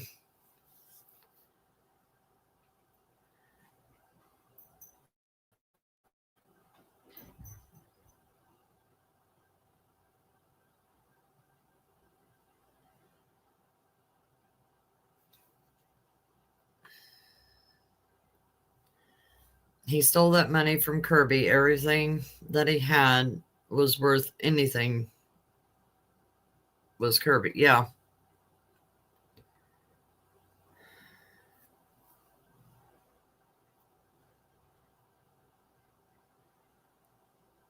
Yeah. Jeff definitely had motives, and we just heard about all the cutting of security wire, the camera wires in different locations, different houses. So, yeah.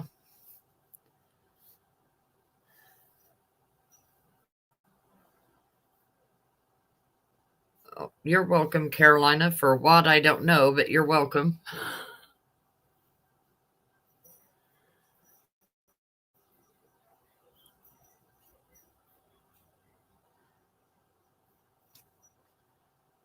Yeah, she was showing a pattern. Yes.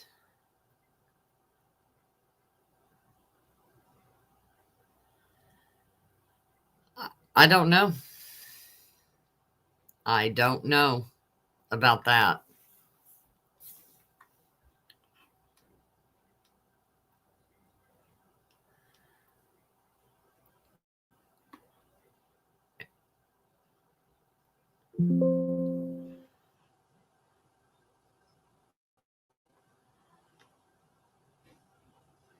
And I'm getting his picture for everybody. Hi, King Crab. Good to see you. Oops, I had him up there. Sorry. This is Kirby. In case there's anybody hasn't seen his picture.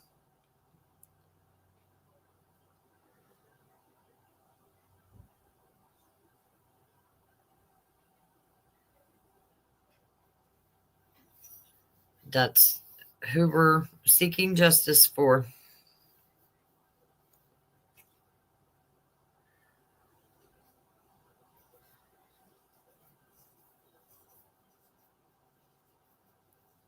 Mel, I think I got him turned off all the way. I hope so.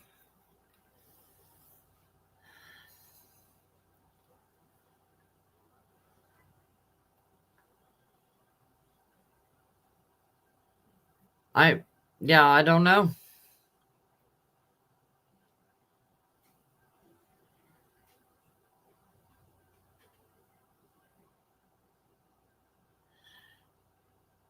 Yeah. But yeah, I don't know who's on the witness list. This Carolyn was witness number 7.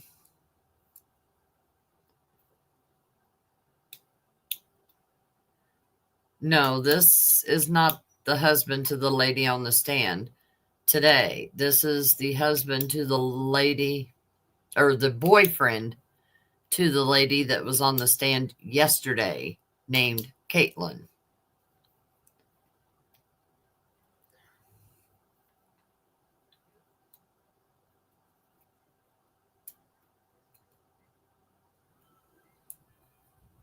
I don't think it'll work, Mel. It wouldn't let me put it in. I think I got him all the way shut off. It's okay. Oh no, you're fine, little D. I know. It's quite all right.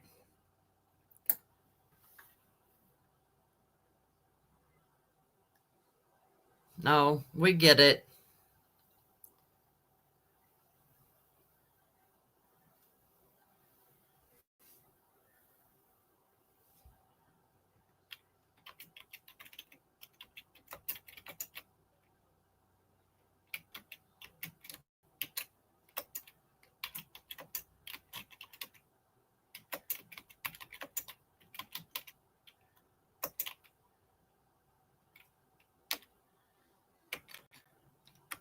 Yeah, you can't drop any links ever, mods. But it's okay. It is okay.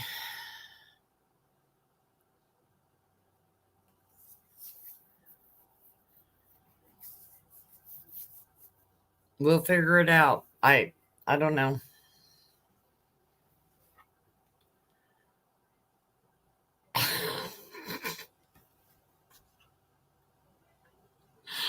Well, I don't think I had these settings. I do have 2 of them under there, yes.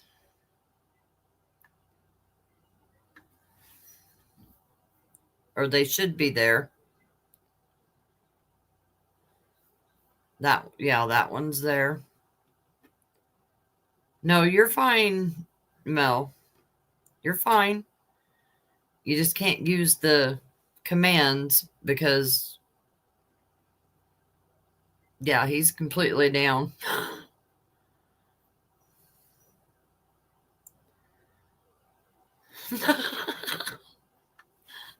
Oh, that's funny.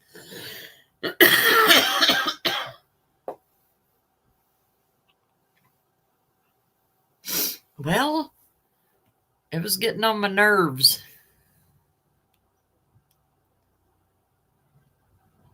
And he's more than in the corner. Cherie's got it right. He's out the door.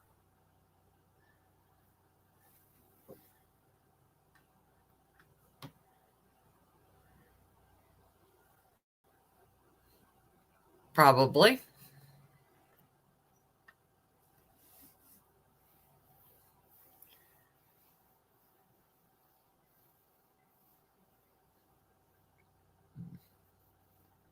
I don't know. I think she was the best witness so far that we've seen. And thank God the state did finally step up and start objecting some, because that was getting a little crazy. I don't know. I don't know how far this judge would let things go.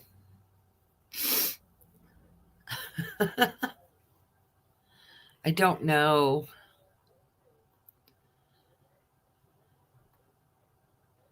Yeah, I wish I could have him on. It makes everybody's life a little simpler, but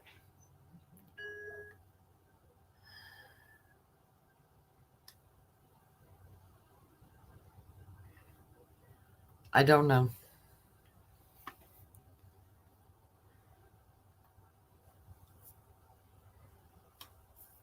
Yes, they did.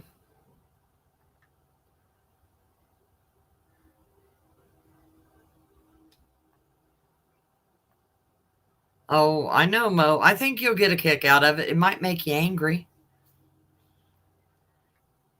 You might feel like screaming at your TV or something, or however you are watching this.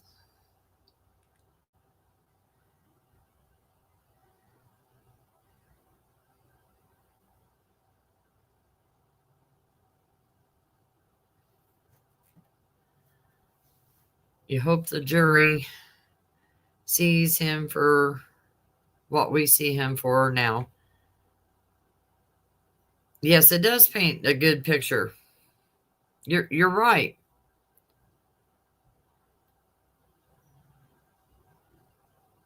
Yes.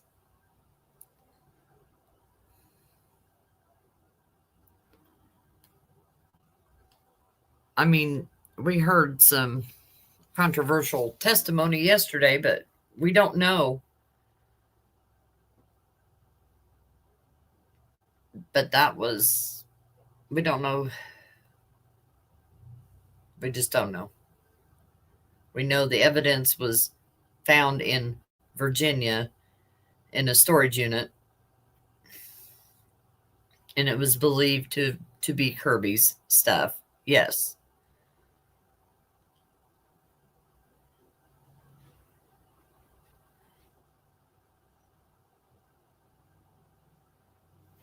Yes.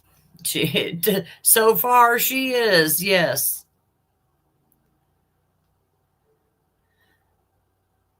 Yes.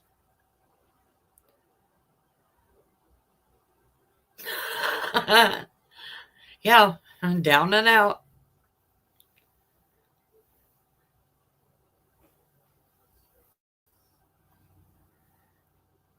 I don't know. But they done the smart thing. Or to me, it was smart.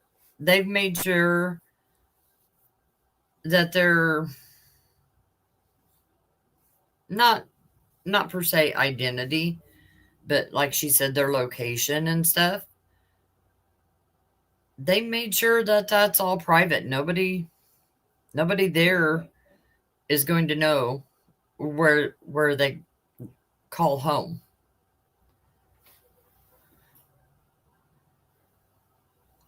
Yes, Giovanni needs to testify. I agree.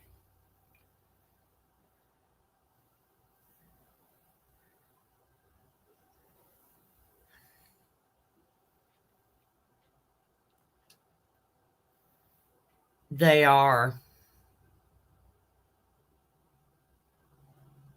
I can say that for a fact. I had 3.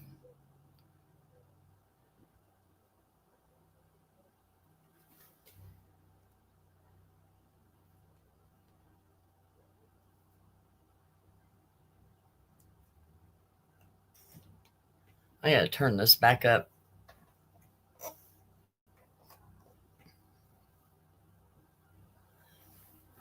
I'm gonna. Well, dang it, Mo. That's the first thing you need to do.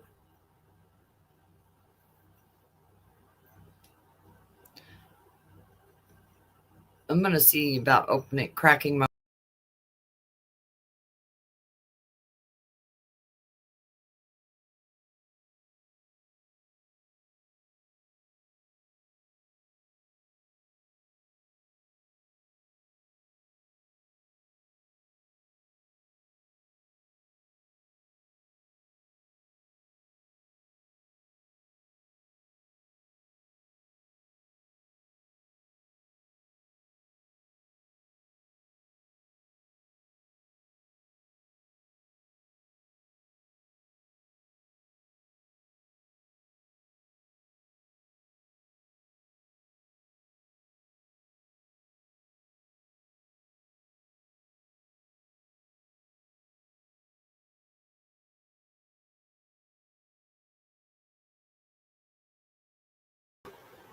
Sorry.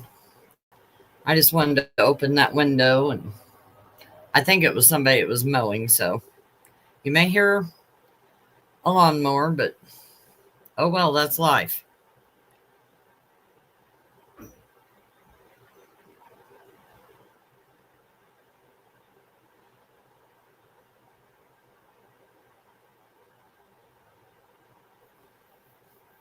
Yeah, kids get upset over the easiest things. I agree. So I didn't have boys, and I'm raising a grandson. So, it's all different than my girls. And I have to say, my girls were brutal.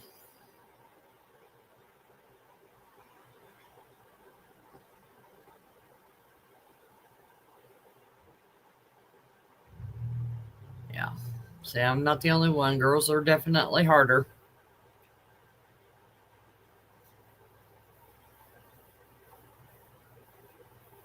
Yeah.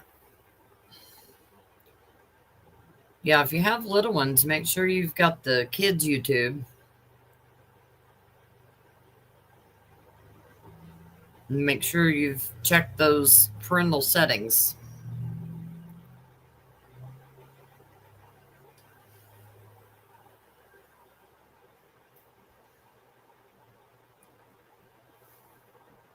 Anything that they do, make sure you've checked your parental settings on things. I know they find ways around.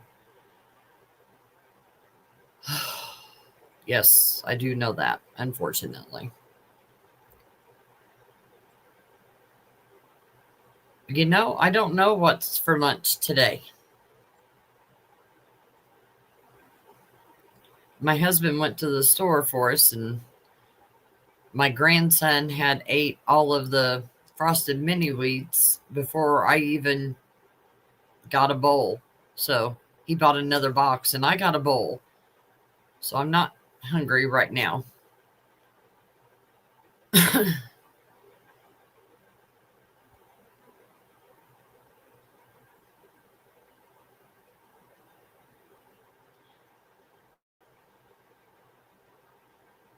I have a how-to video, Cherie, that on my channel that you can go watch, and it'll tell you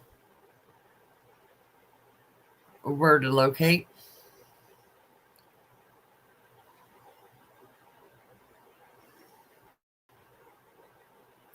Fish and chips. Yum. That sounds good.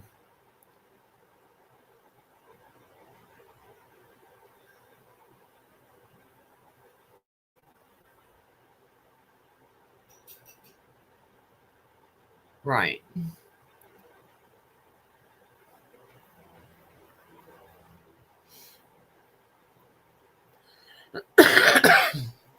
There's things that they promote as being for children or for kids. You just have to do your own due diligence. That's just a part of it. It sucks that you have to tell them no.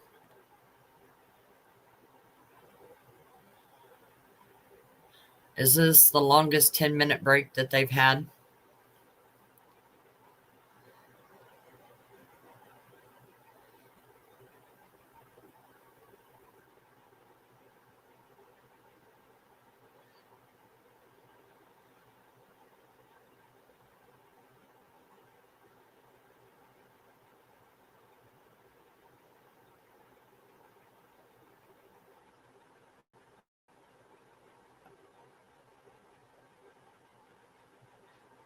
Oh, you're eating potato bake.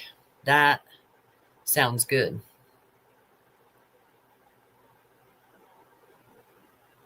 Yes, play outside. That's good.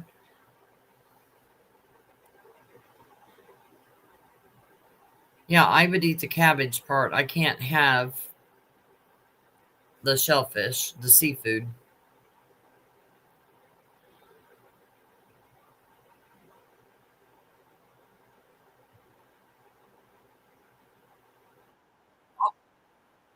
Here we go.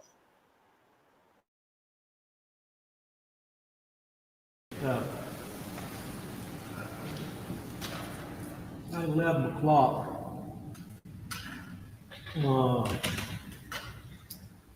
You're gonna need some time to get some witnesses here. Come on.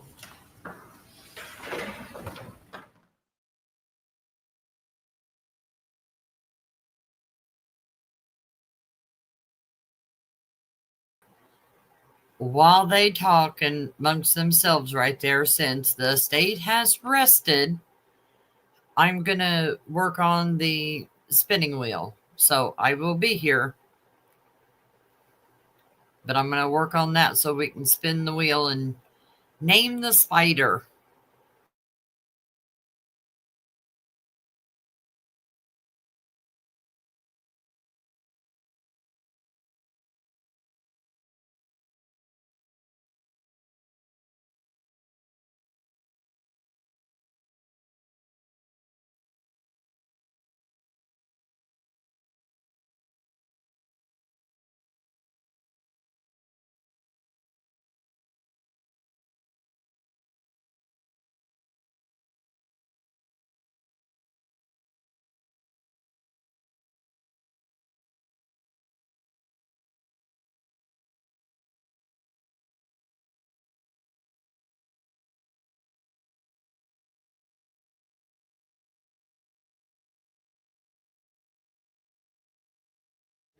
Go back to the jury room for just a little bit, okay? And we're gonna bring it back out, make some decisions, how we're gonna proceed with the trial anyway. But I got some stuff I gotta take care of out here for a minute, okay?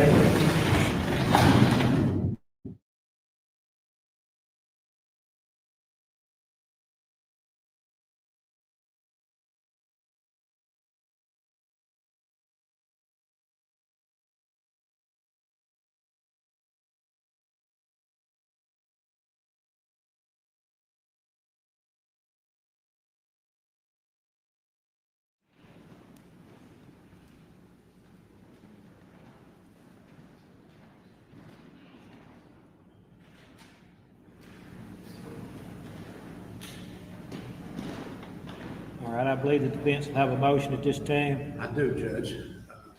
The state having announced that the state rest comes now, the defendant Jeffrey Spence, and respectfully moves the court to enter an order of directed verdict of not guilty. And in support of that motion, I will say the following. We're here on a murder case happened in Tippah County, Mississippi, on or about November 30th, 2022.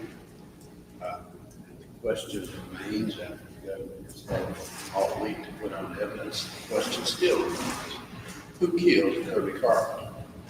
Who killed Kirby Carpenter? Could have been just about anybody in Tippah County, and we do not know, and they have not proven to the most minimal legal standard that Jeff Spence had anything to do with it. Jeff Spence has not had anybody place him in Tippah County, Mississippi on November 30th. Nobody has placed a murder weapon in his hands. They have no proof in terms of fingerprints. They have no proof in terms of any standard forensic evidence.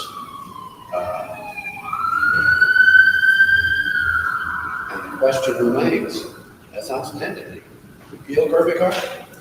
I don't think the state knows. I don't think the state will ever know. And I think when I told the jury on Monday that they selected somebody to be an accused, that's exactly what we have. We have a selected accused person, and they have to prove beyond a reasonable doubt that Jeff Spence not only is guilty, they haven't even proven that he has anything at all to do with this case. He was in Tippah County in Kirby Carpenter's home for weeks. He and his wife helping with the newborn baby. They undisputedly left Tippah County Tuesday afternoon, November 29th. Arrived home in the southwest Virginia area around 2 or 3 o'clock in the morning on November 30th. We have a electronic message rendered from a conversation actually between Caitlin Spence and Karen Spence, Jeff's wife, and Caitlin's mother, at about 8 p.m. on November the 30th. The subject of that conversation is what Dad had been doing today. He's worked in the yard, he's worked inside, he's grilling hamburgers. Apparently he's good at hamburger grilling, and the next sentence from Caitlin is, well, I know how much you miss his hamburgers because they've been in Mississippi so long.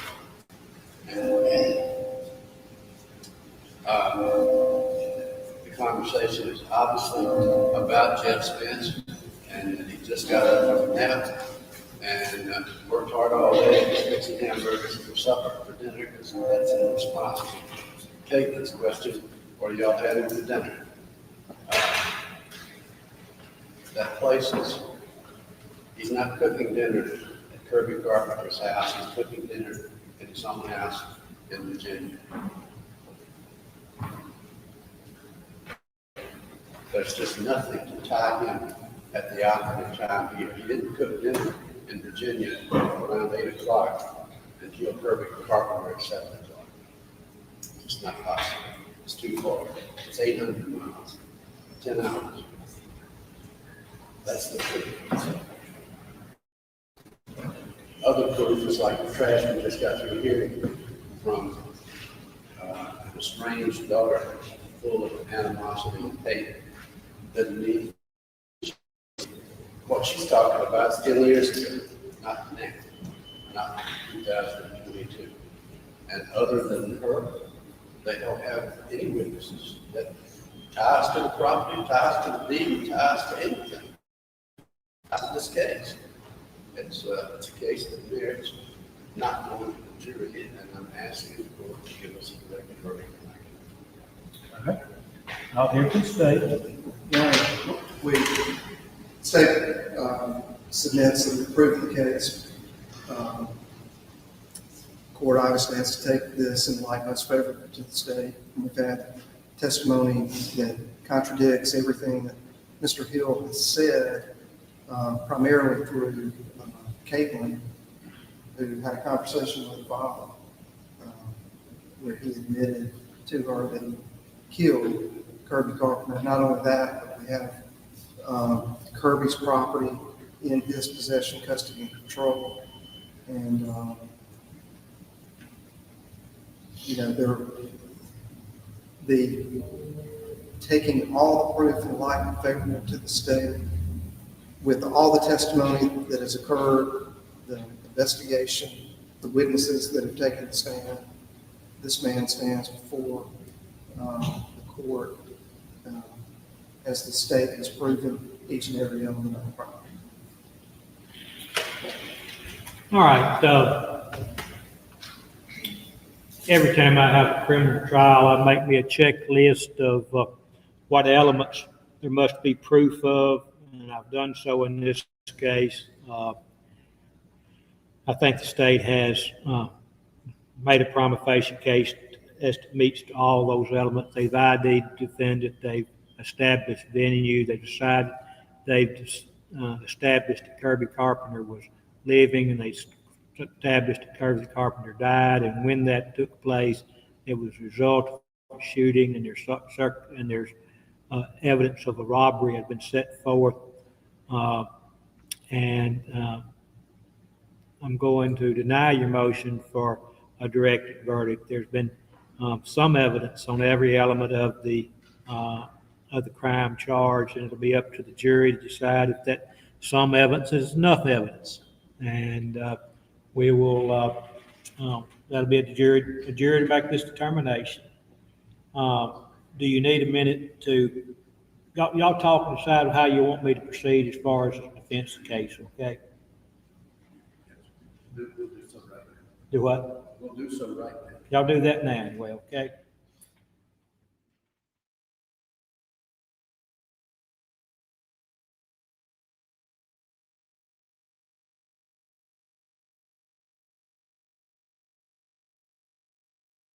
You can use my chambers if you like to.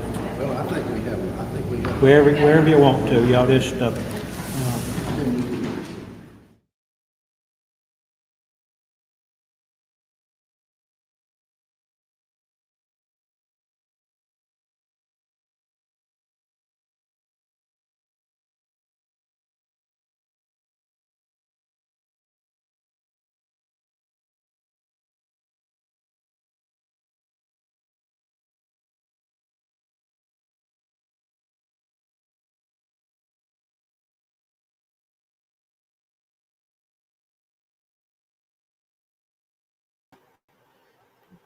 Now, I don't know why. It's just something the defense always does. Once the state rests, the defense always seems to try, no matter what case, to get a directed verdict, which is dismiss the case. But the judge has already told him that no, there was evidence. Huh? Hear my doorbell? It's because somebody's walking by. He sits out here. We have a church pew out here. We have two of them, really. But he sits out here. I showed you yesterday. He'll sit there and he'll watch people.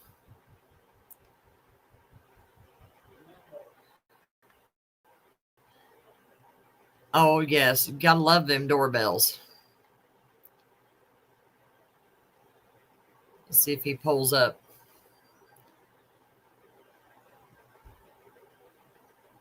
I don't know if they can unrest. I really don't know.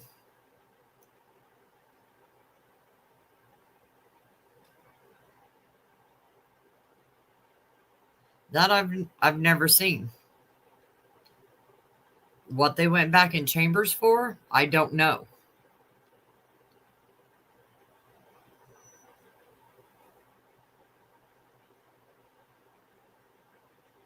That was this Carolina, because he's sitting there doing that.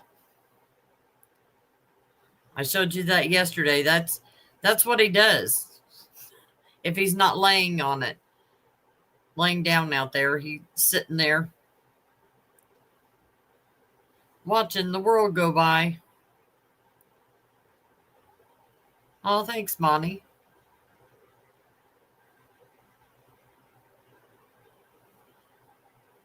Yeah, we don't have to have a doorbell. We have him. He is our doorbell.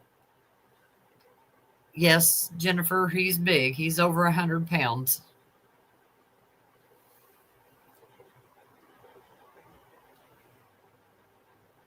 Yes, he is, Mo.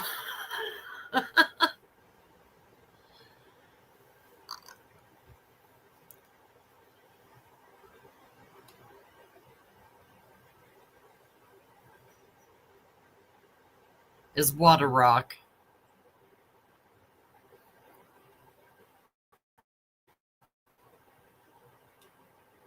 Well, he is cute. Don't let him fool you, though. He's ornery. Yes, he is the nosy neighbor. You got that.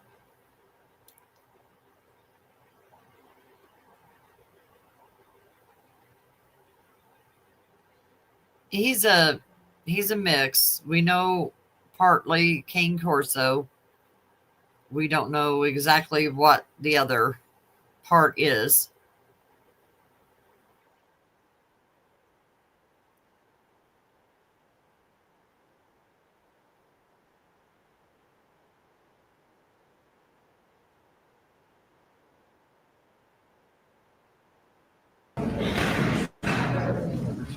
So hopefully we've got an answer of whatever it was that they went back to the judge's chambers to talk about. And of course,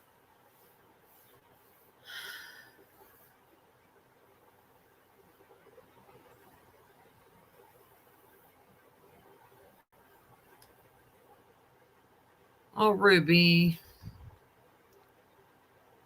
Oh, hon, I'm so sorry. I hope you get some relief. I do. That just sucks. My other dog was saying, hello, I'm outside the door. All right. I'll be quiet. Mr. Spence, these comments are directed to you, not necessarily to your attorney. At this time, the state has announced that they have rested. In other words, now it's time for the defense to put on any witnesses if they want, and those witnesses can include you. I want you to know that you have the absolute right to be sworn in, sit in the witness chair and testify if you like to. The decision about whether you wish to testify or not testify is your decision. Your decision is alone. I would encourage you to consult with your attorney in making that decision. But if you want to testify, myself, the district attorney's office, even your own attorney cannot stop you from testifying. You have the absolute right to testify, and you can if you wish to. On the other hand, if you do not wish to testify, no one can make you testify. I can't. District attorney's office, your own attorney cannot force you to testify. If you do choose not to testify, the jury will be instructed that the fact that you did not testify cannot be used as any evidence whatsoever that you were guilty of any crime, because we all have the right to remain silent. But whether you choose to testify or chose not to testify does not change the fact that the state bears the burden of proving that you are guilty, and you never have to prove that you're not guilty. You understand that? Yes. Have you consulted with your attorney and reached a decision on whether you wish to testify in your own defense or not? I did consult with my attorney. Have you made that decision? I have. And what is that decision? I do not want to testify. All right. Mr. Hill, do you agree with y'all had a discussion on that and reached that decision? We have discussed it more than once over the past several months, more than once today, and we are on the same page. Yes. All right. All right. At this time, I'm going to bring the jury in. Do you wish to call, does the defense wish to call any witnesses? No, sir. All right. I'm going to let you bring the jury back in. I'm going to let you rest in front of the jury.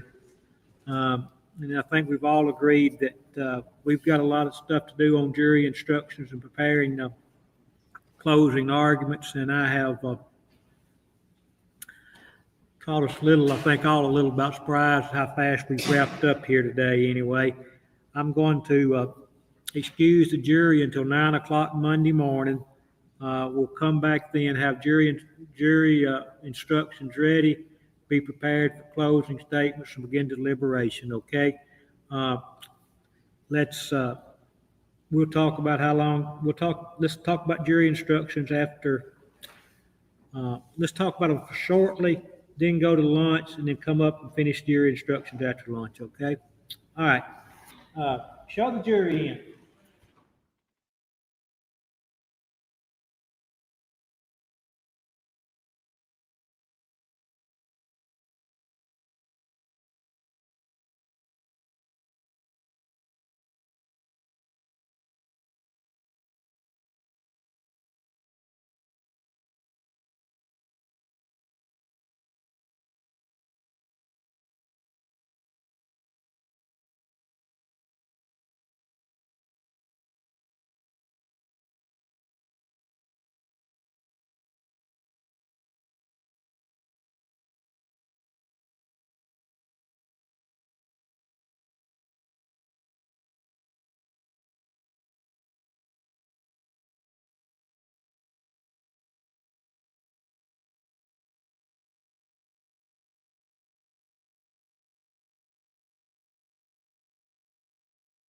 Having rested, it's now the defense opportunity to present witnesses if they choose to do so. Who would the defense call as its first witness? Your Honor, at this time, I'm announcing for the defense that we rest. All right. That means you've heard all the testimony you're going to hear in this case. Quite frankly, we're not ready for your closing arguments and jury. We're going to have to, we'll spend a good bit of time getting jury instructions together and letting these people form their closing arguments. If we got that done, it'd probably be 5 or 6 o'clock this evening before you got to start deliberating. I'm not going to make it work at 5 o'clock on Friday afternoon, start your deliberation. What I'm going to do, you got... Your Honor, just for the record, state I don't rest. Okay. I'm going to let you go home. Be back in the jury room at 9 o'clock in the morning. Not in the morning, excuse me. He's Monday morning. I voted for tomorrow. I voted for tomorrow morning, but I got about voted by everybody at the courthouse anyway. Somebody want to go to ball games and such as that anyway. But be back at 9 o'clock on Monday morning. Always something.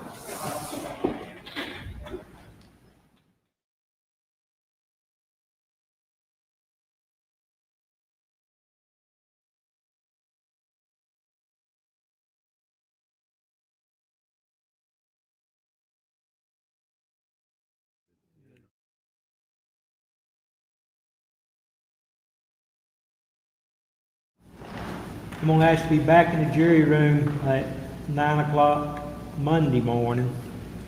I want you to pay special attention today. You've got a long break between now and Monday morning. Stay away from the news. Anything you see pop up on Channel 9 or Facebook or any website or meet somebody on the street that said, I heard you had jury duty. What do you think about it? You've got to avoid it. Don't form any opinions, don't express any opinions, don't talk about the case, don't even let anybody talk about the case with you. That includes your husbands and your wives, your kids, anyone else. Don't attempt to investigate the case. Don't go home and Google anything. Don't look up any law.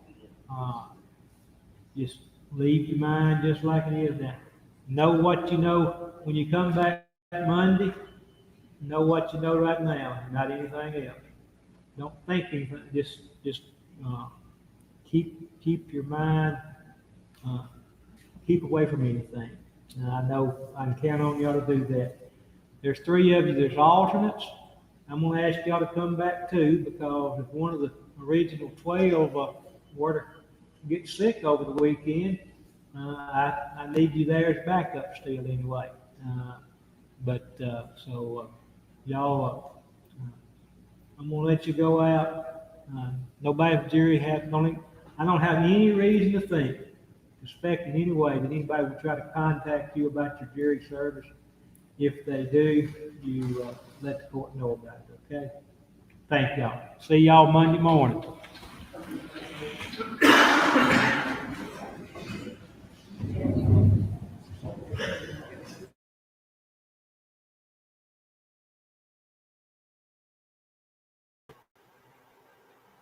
Well, I think that'd be about it. I mean, do you want to sit and listen? They're going to go to lunch. I think we'll just call it here and we will come back to it Monday. Unless I hear something spectacular here.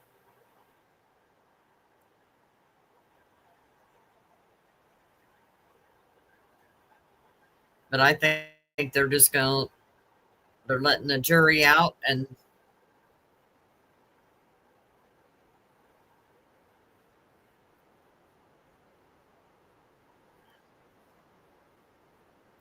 nah, those can get quite boring. Let's spin the wheel before everybody leaves. So hold on, we got to name our spider. So let me stop screen. And then let me add the wheel. So hopefully you're still here. And we're going to spin and see what our spider is named. Ah, looky there, Mel.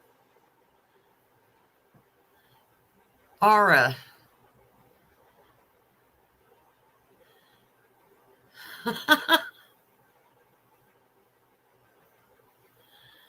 Wow.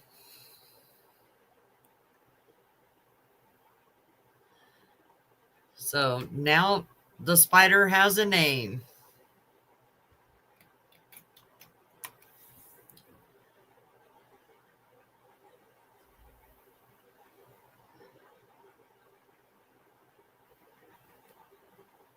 All right.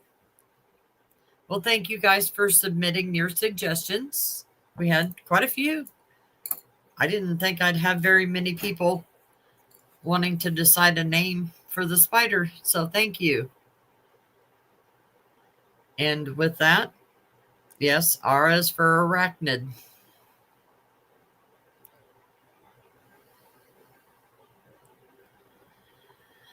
I will see you Monday unless something else pops off in between. Love you all. Thank you so much for joining me. Bye and have a great weekend.